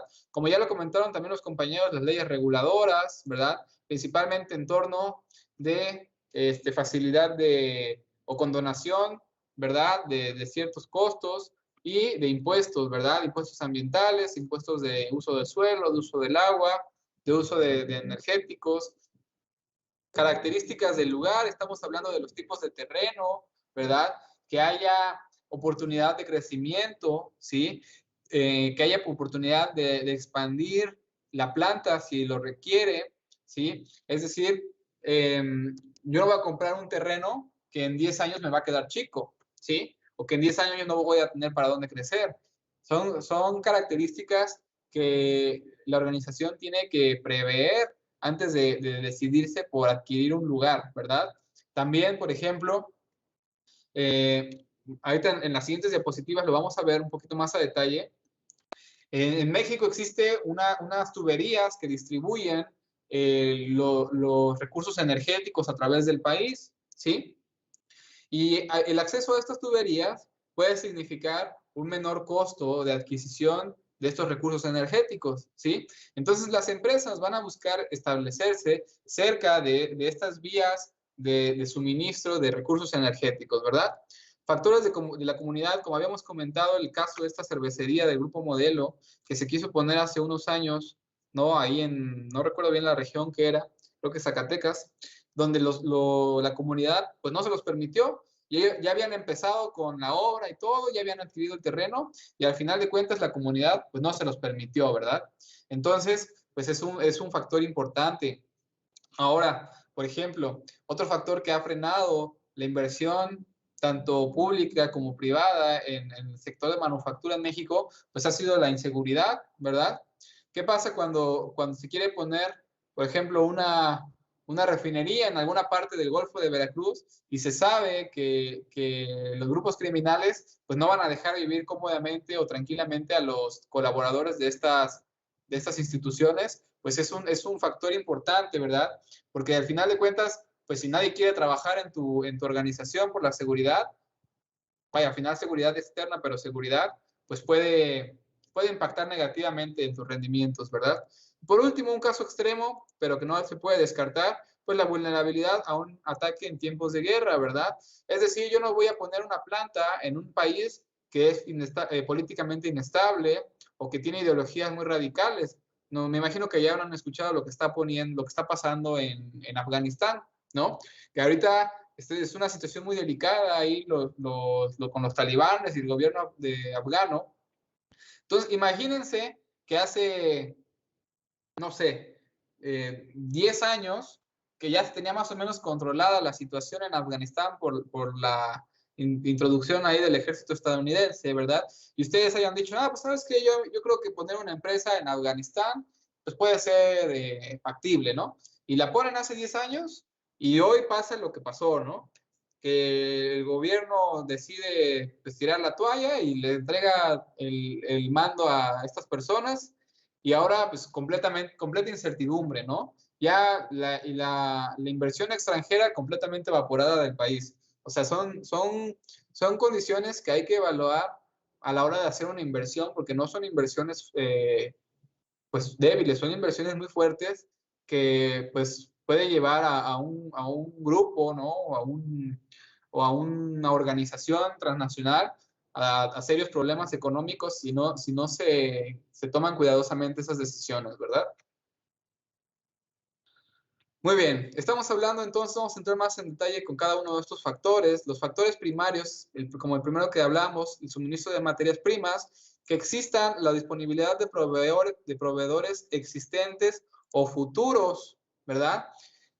Que exista el uso de materias primas que nos permitan sustituir, ¿verdad? O que nos permitan alternar el uso de estas materias primas para no depender de una sola fuente, ¿sí? Ya sea que tener diferentes proveedores o diferentes materias primas que vengan de diferentes fuentes, ¿verdad? Para que al final de cuentas no seamos dependientes de una sola y que la distancia entre estas materias primas y nosotros pues sea algo considerable que no nos impida que nuestro negocio sea rentable, ¿sí? Entonces, vamos aquí a ver un ejemplo, ¿verdad? Es un mapa de Veracruz en donde los puntos rojos representan los ingenios en el estado, ¿sí? Si se dan cuenta, pues son varios. Y el punto verde representa el suministro de la industria de los hidrocarburos, ¿no? Principalmente combustóleo y gas natural. Muy bien. Supongamos que nosotros queremos poner una empresa de etanol en Veracruz, ¿sí? Sabemos que en Veracruz la materia prima, perdón, que la materia prima para producir etanol, pues puede ser el azúcar, ¿verdad? Y sabemos que la melaza, que sale como subproducto de los ingenios, pues contiene azúcar a un precio que puede resultar conveniente para nosotros utilizar, ¿no? Entonces, si en Veracruz tenemos tantos ingenios azucareros, pues puede significar que sea una buena opción para poner plantas productoras de etanol, ¿verdad? Principalmente, por ejemplo, aquí la región de Orizaba, aquí pegadito a Puebla, Atzacan, Córdoba, ¿verdad? Jalcomulco, Jalapa, Coatepec, un poquito más hacia abajo en Tierra Blanca, Tlacotalpan, ¿verdad? Toda esta región de la zona central del estado, que tenemos una gran concentración de ingenios, que si nosotros quisiéramos poner una planta de etanol, ¿verdad? Pues puede ser una gran opción para considerar, porque vamos a tener múltiples proveedores de nuestra materia prima principal, que es la melaza, ¿sí? Y si en algún momento un proveedor no nos puede suministrar lo que necesitamos, pues tenemos diferentes opciones para conseguir nuestras materias primas. Ahora, no nada más puede ser de bioetanol, ¿verdad? Todas las fermentaciones que utilicen azúcar como como fuente de carbono principal, pues puede ser una buena opción. Me imagino que les habrá tocado en la clase de balance que les platicaran sobre la producción de aminoácidos, ¿no? De la lisina. Recuerden que la lisina se producía también usando melaza, ¿sí? Entonces, pues la empresa de melaza, la empresa de lisina, perdón, Fermex, estaba localizada aquí en Iztac. Y si vemos el mapa, ¿verdad? De los ingenios azucareros, que pues aquí en la región de Orizaba, Iztac, son bastantes, pues no es coincidencia, ¿verdad? Fue específicamente seleccionado porque teníamos un suministro de materia prima abundante, ¿verdad? Y entre los cuales podíamos elegir pues diferentes proveedores, que al final de cuentas lo que va a hacer que tengamos diferentes proveedores es que nos ofrezcan también precios más competitivos, ¿sí? Es decir, que entre ellos intenten bajar sus precios para que nosotros nos decidamos por uno o por otro, ¿sí? Ahora, ¿qué pasaría si en unos años, o si por alguna razón, digamos que el gobierno dice, ¿saben qué? Voy a implementar penalizaciones fuertes para las empresas que usen mucho azúcar en sus productos, ¿no? Por ejemplo, en sus productos alimenticios, ¿no? ¿Qué va a pasar? Estas empresas pues van a dejar de consumir azúcar y los ingenios, pues al no tener a quién venderle el azúcar, pues van a disminuir su producción de azúcar, ¿sí? Entonces, nosotros no nada más tenemos que ver el estado actual, tenemos que ver el estado a futuro de estas materias primas que nosotros queremos considerar, ¿verdad? Aquí traigo unas gráficas, ¿sí?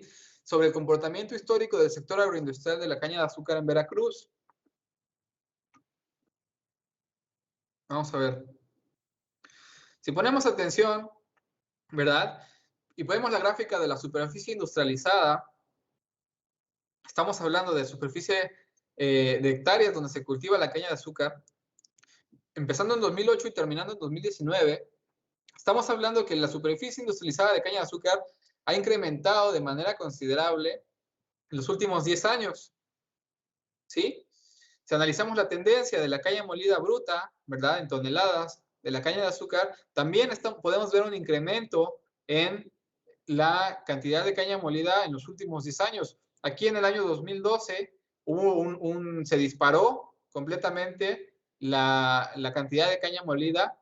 Después se recuperó la tendencia, pero ha seguido creciendo. Es decir, no se nota, se puede apreciar un crecimiento, ¿verdad? No se nota que sea un sector que se esté estancando, ni por el contrario que esté decreciendo, sino que está cada vez produciendo más, ¿verdad? El rendimiento del campo en toneladas por hectárea también nos dice que se ha ido incrementando el rendimiento. Hace 10 años era de 59 toneladas por hectárea y en 2019 fue de 67.77 toneladas por hectárea. ¿Qué quiere decir esto? Que los productores de caña de azúcar están teniendo cada vez mejores técnicas de cultivo, ¿verdad?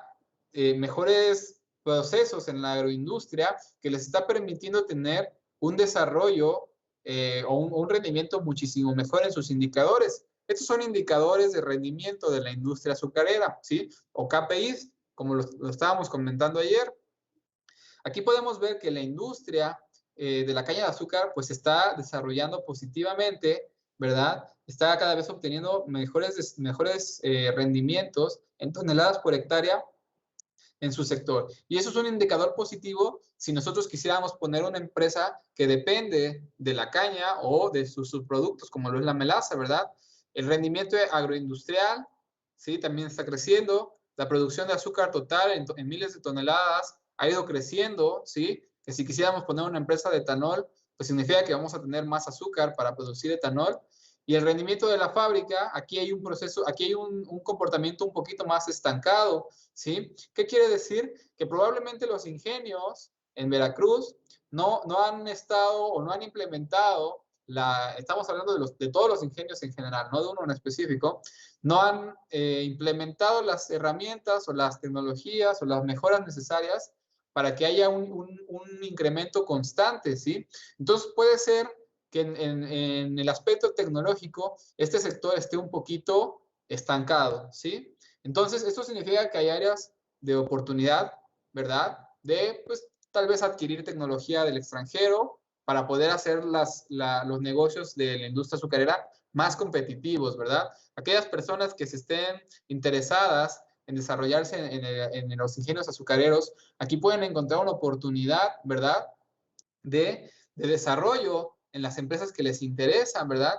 Por ejemplo, ¿qué pasaría si estas personas que están interesados en desarrollar la industria de la caña, ¿verdad? O la industria del azúcar refinada, decidieran irse a hacer un posgrado, ¿no? A un país en donde tengan estos procesos muy bien desarrollados, ¿sí? Aprendan o trabajen, no necesariamente que sea un posgrado, sino que trabajen allá un par de años y posteriormente decidan regresar a México a implementar eso que ya aprendieron, ¿sí? Muy probablemente tengan mucho conocimiento, muchas ideas, hayan visto cómo se hacen las cosas en otros países que permitan incrementar la competitividad de la empresa en donde se quieran desarrollar o, si se la avientan, poner su propia empresa, ¿verdad?, de procesamiento de caña con las nuevas tecnologías que hay en otros países, ¿sí?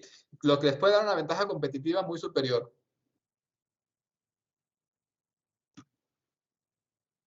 Muy bien, aquí tenemos otras gráficas, ¿verdad? Si nosotros vamos a producir etanol, en el ejemplo que estamos hablando, ¿verdad? O aminoácidos, o cualquier producto que use como materia prima la melaza, ¿verdad?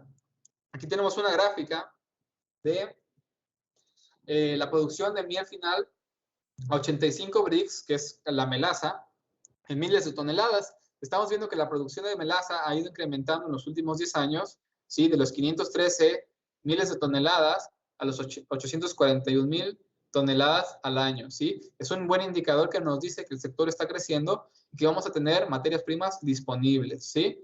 Vean, estos son indicadores de rendimiento del sector agroindustrial en general, ¿eh? No estamos hablando de un ingenio en específico ni de un cultivo en específico.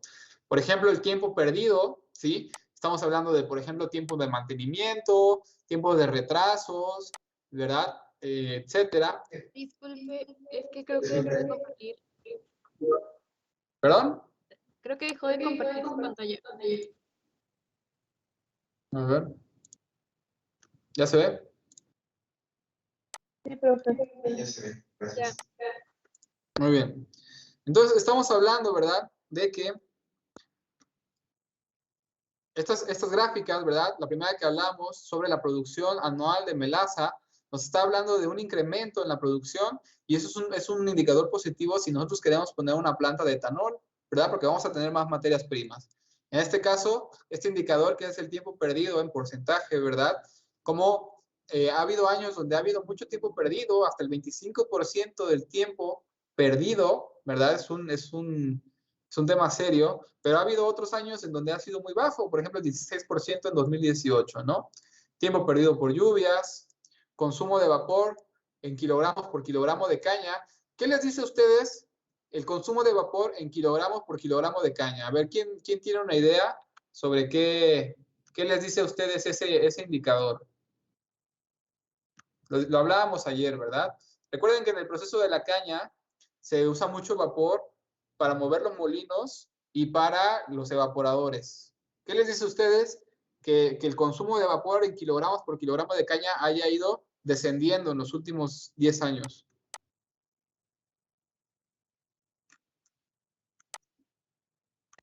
Que ha habido un momento en la eficiencia del proceso. Muy bien, Edson. A ver, Rosa. Es parecido a lo que me comentaba mi compañero, que al disminuir el consumo, bueno, al aumentar la eficiencia del proceso, disminuyeron el consumo de esta energía y por lo tanto se ve reflejado en los kilogramos de vapor que se necesitan para hacer el mismo proceso, pero ahora con una menor cantidad. Muy bien. Y esta gráfica no es de un solo ingenio, es de todos los ingenios, ¿verdad? Y entonces, si en conjunto están mejorando u optimizando sus procesos, ¿qué nos quiere decir sobre el desarrollo tecnológico de este proceso?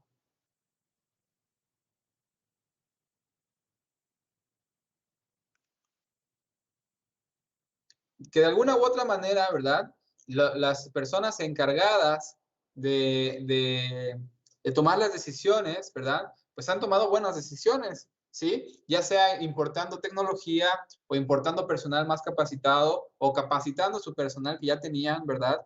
Al final de cuentas, como comentaste un momento, en México no es común o no es comúnmente ver el desarrollo tecnológico o la generación de nuevas tecnologías. Pero cuando los sectores son tan fuertes como lo es el sector de la caña, ¿verdad? Inevitablemente se va a buscar una mejora tecnológica, ¿sí? Y esta optimización de los recursos viene dado o está causada por un desarrollo tecnológico pues significativo, ¿verdad? Es decir, si se logra apreciar en la gráfica es porque está ocurriendo, ¿sí? La gráfica del medio nos habla de la generación en energía eléctrica por tonelada de caña. No sé si ustedes ya sabían, a ver aquí de los compañeros que tienen interés en el sector cañero, ¿cómo generan su energía los ingenios? ¿O por qué hablan? Porque hay una gráfica que nos habla de la generación de energía eléctrica por tonelada de caña. O bueno, si no están aunque no estén interesados en el sector. A ver, Miguel. La energía la obtienen de la quema del bagazo, ¿no? De la quema del bagazo, muy bien. ¿Y qué creen que hagan con esa energía?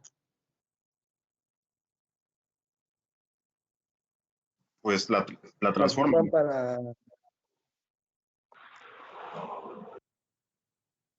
La ocupan para generar vapor. A ver, ¿quién está hablando?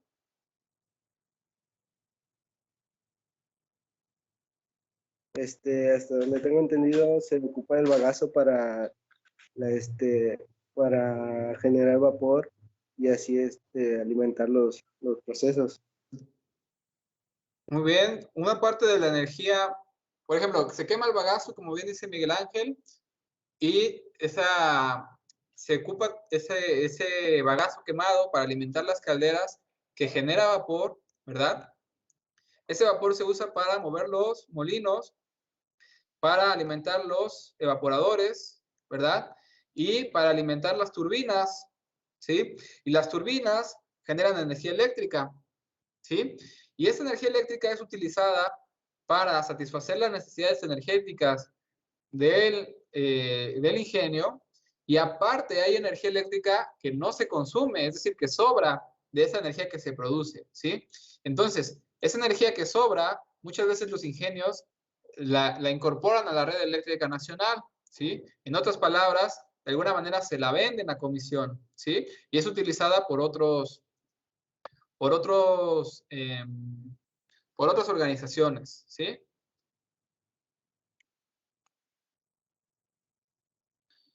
Por último, el consumo de petróleo total en millones de litros pues ha disminuido en los últimos años, ¿sí?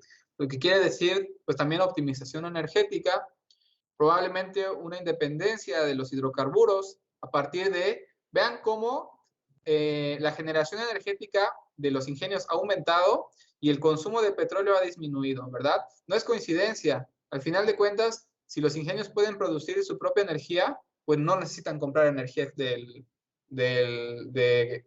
los proveedores de Pemex o de quien le compraron energía, ¿verdad? Entonces, nosotros, dentro de nuestra empresa, ¿verdad? Cuando trabajemos, si estamos destinados o asignados al departamento de generación energética, pues podemos nosotros también proponer maneras de aprovechar los recursos o los subproductos que se generan en nuestra área de trabajo, ¿verdad? Muy bien, continuamos entonces con los factores primarios que estamos hablando del segundo punto importante, que son los mercados, ¿sí? Es decir, la demanda que van a tener nuestros productos que vamos a producir, ¿sí? La demanda en función de la distancia. ¿Qué quiere decir? Pues que sea conveniente distribuir nuestros productos hacia las regiones donde nos los van a comprar. Ahora, crecimiento o disminución. Muchachos, todas las materias que ya llevaron en los semestres pasados, ¿verdad? La idea es que ustedes les hagan el máximo provecho a esas materias, ¿sí? Ustedes ya llevaron materias que les permiten determinar si una demanda va en crecimiento o en disminución. A ver, voy a agarrar al azar para que me ayude a identificar estas herramientas. A ver, compañera Areli Cruz Rosas, perdón, ¿nos puede decir qué herramienta puede utilizar usted para determinar si una demanda va en crecimiento o disminución?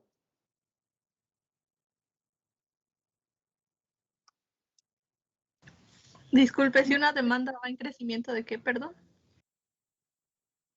Pues si la demanda de un producto va en crecimiento o disminución, ¿qué herramienta le puede ayudar a determinar eso?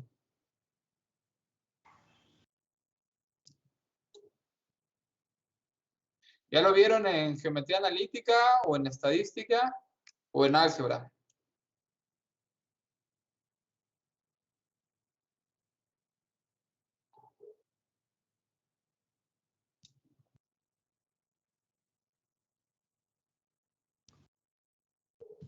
A Pues ver ahí. sería Ajá, dígame.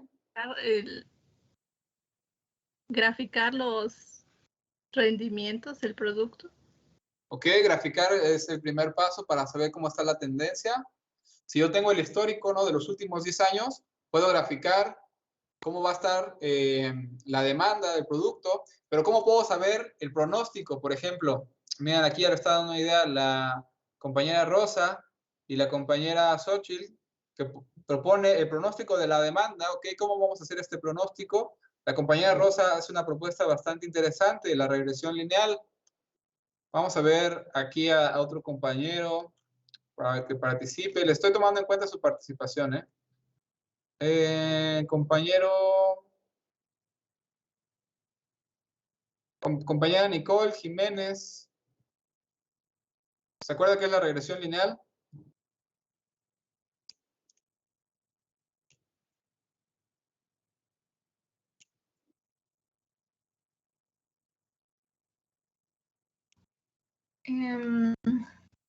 Tengo más o menos una idea, como ver la relación en el tiempo de de la demanda que está teniendo y el ingreso que está generando con el producto. Pero al principio, cuando estaba haciendo la pregunta, yo estaba pensando más como hacer no sé, un estudio de mercado en donde pueda determinar los números y se pueda saber, ¿no? Si realmente va a tener la suficiente demanda o no. Ok, pues sí, al final de cuentas el estudio de mercado lo que nos va a permitir o las herramientas que nos van a ayudar a determinar cómo va a estar la demanda del mercado en el futuro, pues va a ser, una de ellas es la regresión lineal. Existen diferentes tipos de herramientas para hacer pronósticos, ¿sí? Principalmente esta es tarea de los analistas, pero ustedes como ingenieros químicos, ¿sí? Si pueden hacer pronósticos, los pronósticos se pueden hacer en cualquier conjunto de datos que tengan una variación a través del tiempo, ¿sí? Entonces, si ustedes aprenden a hacer pronósticos, no nada más tiene que ver con la demanda o los mercados, ¿sí? Si ustedes pueden anticipar cómo van a estar los mercados en el futuro, ¿verdad? Pues pueden anticipar, hacer ajustes en la producción, ¿sí? Cuando lleguen a un nivel de decisión donde ustedes puedan proponer ampliaciones en las plantas o ustedes puedan proponer adquisición de nuevos equipos, etcétera, ¿verdad? Lo que van a tener que hacer es un pronóstico, ¿sí? No es de feeling, ¿sí? No es de sentimiento de que yo creo que el próximo año nos van a pedir más, o sea, tiene que haber un argumento, ¿sí? Y la justificación que se hace es a través de herramientas de pronósticos, ¿verdad? Aquí la compañera Guadalupe propone un modelo para calcular la aproximación de dependencia de una variable dependiente con una variable independiente. Precisamente lo que hace la regresión lineal es eso, ¿verdad? Que la regresión lineal que hace nos arroja la ecuación que describe el comportamiento entre una variable dependiente y una variable independiente, ¿verdad? A ver, aquí un compañero que quiere participar, José Carlos. Sí, profe, pues como ya he dicho que tenía que ver lo de la regresión lineal, que tiene que ver con la relación del rendimiento de la producción, pero también lo de los factores, que en este caso puede ser la temperatura, lo de la presión, pues, materia prima, y ya pues con eso se puede pronosticar el comportamiento de la variable, ¿no? Ya que pues, se desea como estimar para el proceso.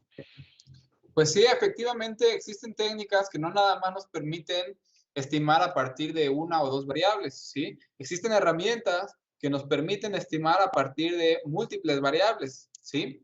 Se llaman métodos multivariables o regresión multivariable. También existe la regresión logística, la regresión exponencial. Y si ya nos vamos un poquito más a un sector más especializado de la ingeniería o de la tecnología, existen herramientas de inteligencia artificial, que son las que yo utilicé en algunos proyectos, ¿verdad? Que nos permiten hacer pronósticos a partir de una base de datos muy grande, ¿sí? Para tomar decisiones más rápidas, ¿sí? Más precisas y con un potencial de decisión de muchísimo mayor peso, ¿sí? Entonces, ¿qué estamos hablando? Estamos hablando ya de decisiones a nivel gerencial, ¿verdad? Estamos hablando ya de decisiones a nivel analítico que que si bien se pueden hacer a nivel operativo, ¿verdad? Recaen más que nada a posiciones pues muchísimo más, con responsabilidades muchísimo más grandes, ¿no?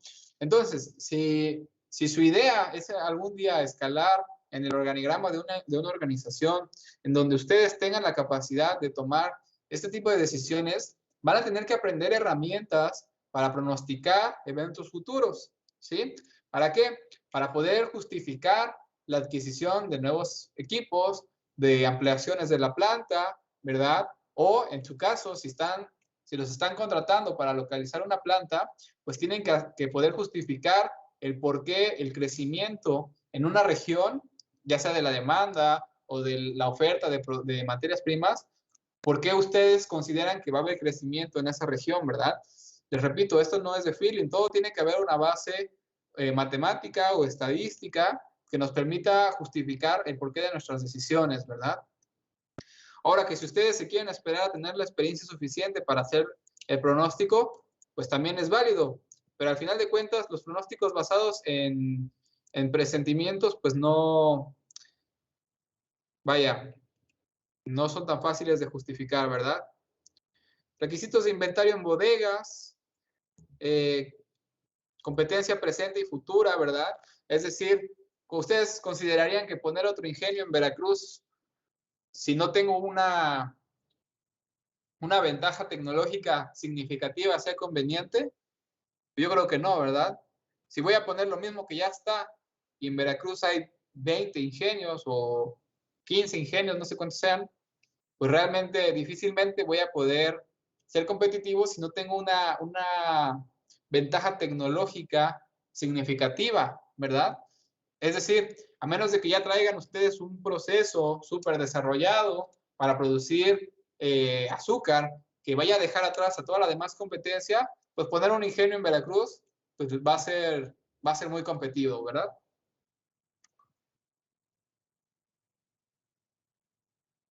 Muy bien. El tercer factor primario que dijimos, suministro de energía eléctrica y combustible, disponibilidad de electricidad y de varios tipos de combustible, reservas futuras y costos. A ver, vamos a preguntar aquí a compañero Ubaldo Espidio Hernández. ¿Qué sabe usted de la independencia energética de México? ¿Cómo, por lo que ha escuchado, usted piensa que México es un país energéticamente independiente o tenemos que comprar energía hacia el extranjero?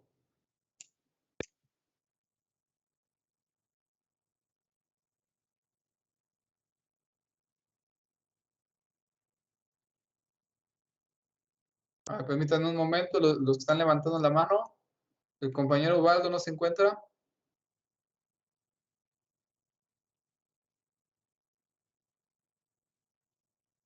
No se encuentra. A ver, la compañera Aida.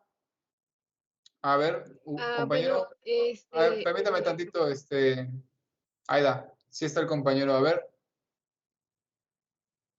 Si gusta escribir en el chat, es bienvenido, ¿eh?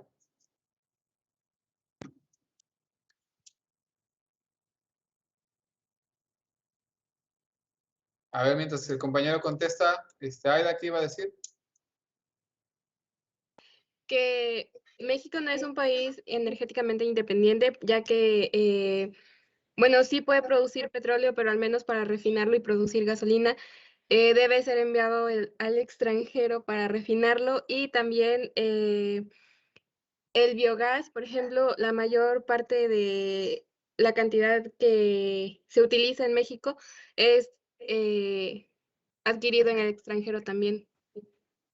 Muy bien. Una gran parte de la energía en México hay que comprarla en el extranjero, ¿verdad? A ver, compañero Trujillo Pérez.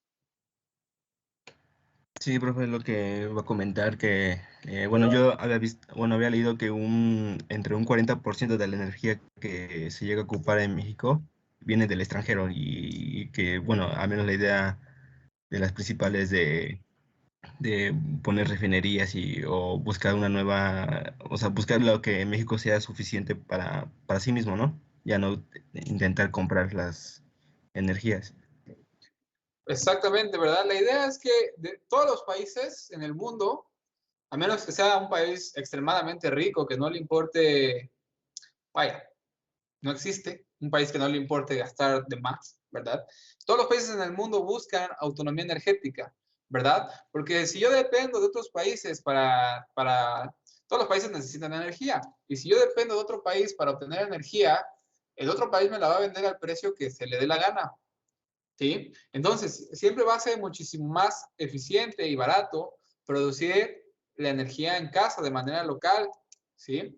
Entonces, como bien dice su compañero, en México más o menos entre el 30 y el 40% de la energía la tenemos que importar de otros países, ¿sí? Antes era peor, antes, estoy hablando de unos 40 años para acá, este indicador ha ido disminuyendo, o sea, cada vez se importa menos energía, ¿sí?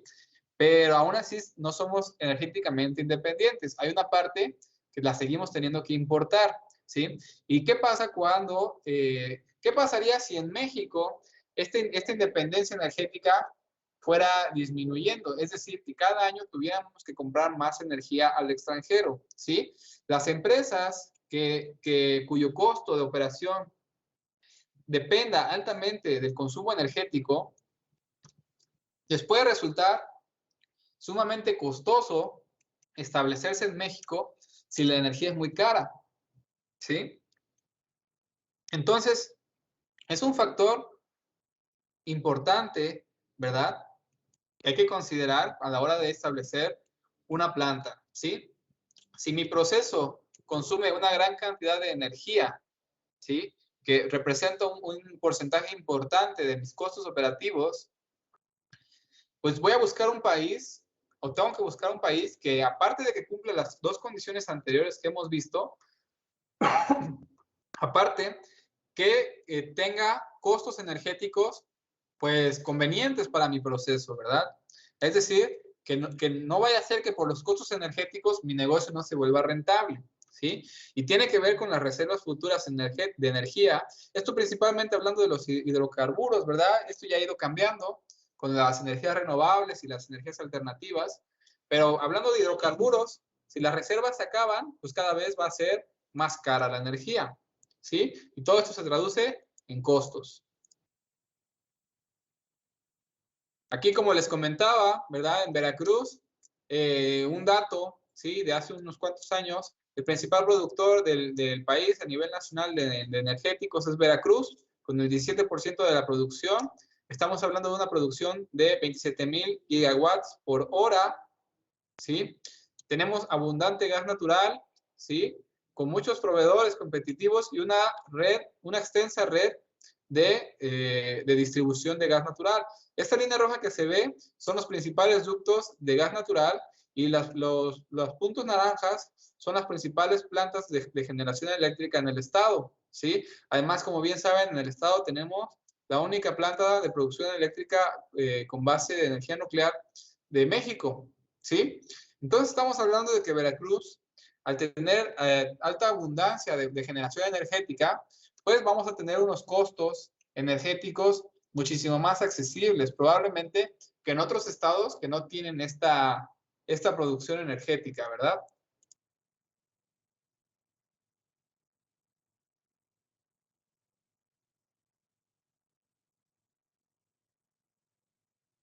Muy bien. El siguiente factor primario, el suministro de agua, ¿verdad? Esto puede variar en posición de importancia dependiendo de nuestro proceso. Como ya hemos dicho, hay procesos que son más intensivos en consumo de agua que otros. Por ejemplo, el de la cerveza consume unas cantidades de agua impresionantes, más por la producción que tenemos aquí en Orizaba. El proceso del papel también tiene una cantidad, un consumo de agua sumamente intensivo en comparación de otros procesos que no lo tienen tanto, ¿verdad? Incluso hay procesos que a pesar de que consuman una gran cantidad de agua, esa misma agua se puede volver a integrar al proceso, ¿verdad? Porque es principalmente agua de servicio. Pero ¿qué pasa cuando el agua forma parte fundamental de nuestro producto, como lo es la cerveza, ¿no? O sea, la cerveza estamos hablando de que el 6% es etanol, perdón, el 4 punto tantos por ciento es etanol, y ¿qué será? El 2% serán otras cosas, y el resto, es decir, el 98% o 95% de la cerveza, pues es agua, ¿no? Entonces, es un producto que inevitablemente cuando se exporta, pues se lleva con él el agua, ¿no? O sea, no se puede reintegrar esa agua al proceso o a la región, sino que esa agua, si se está exportando a otros países, pues se va, ¿no? Entonces es importante que sea un suministro de agua para muchas décadas, ¿sí? Para que la empresa pueda seguir produciendo sin tener penalizaciones gubernamentales o sin tener altos costos por tratamiento de aguas. Dentro de ellos influye la calidad, ¿sí? La calidad está dada por la temperatura, el contenido de sólidos, el contenido de bacterias. Dentro del contenido de sólidos estamos hablando de la dureza, ¿verdad? A ver aquí, compañero Agustín Morales, Luis Enrique, ¿qué es la dureza del agua?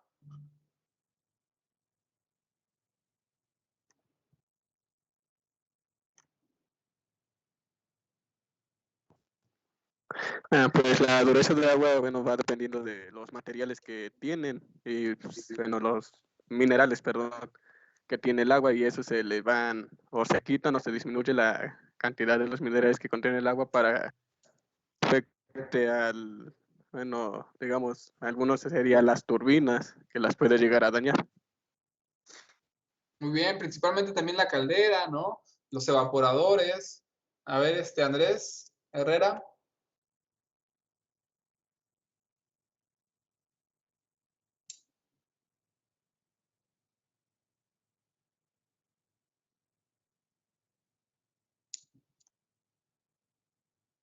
Minerales que contiene como sodio, magnesio. También Guadalupe comenta que es la determinación de minerales que contiene el agua. Exactamente, ¿verdad? Y si un agua es muy dura para los requerimientos de nuestro proceso, pues ¿qué tenemos que hacer? Pues tratarla, ¿verdad? Y si este tratamiento tiene un costo demasiado alto que no nos permite o que es menos rentable que en otras regiones, pues entonces es un factor importante a considerar, ¿verdad? Dependiendo de la importancia que tenga el agua en nuestro producto, ¿verdad? La cantidad, lógicamente, es un elemento importante. La seguridad, ¿sí? ¿Qué tan seguro es el suministro de agua? Que no vaya a interrumpirse. Al final de cuentas, nadie sabe lo que va a pasar en el futuro, ¿verdad? Bien puede llegar muy bien Abigail, concentración de compuestos minerales que contiene el agua. Bien, el próximo presidente, ¿verdad? O el próximo gobernador del estado puede llegar y puede decir, ¿saben qué? Yo ya no quiero voy a implementar una política para controlar el consumo de agua en la industria y restringe un consumo máximo por año, ¿no? Digámoslo así. Entonces, eso le puede impactar negativamente, ¿verdad? A los rendimientos de una empresa. Si la empresa ya está establecida, pues tiene que buscar alternativas, ¿verdad? Para poder optimizar su consumo de agua. Y si la empresa apenas se va a establecer, pues puede ser un factor importante para determinar si es conveniente o no establecerla en la región. Y todo esto recae en los costos, ¿sí? Muchachos, vamos a tomarnos un descanso de 15 minutos, ¿sí? Para seguir continuando con la presentación. Hasta el momento, ¿alguien tiene algún comentario, alguna pregunta? Me estoy yendo muy rápido. No, profe, ¿todo bien? No, profe, todo chido. Todo bien, profesor. Muy bien. Entonces, tomamos 15 minutos, regresamos a las 3:15, ¿sí? Sí, profe, perfecto. Sale, pues. Ahorita nos vemos.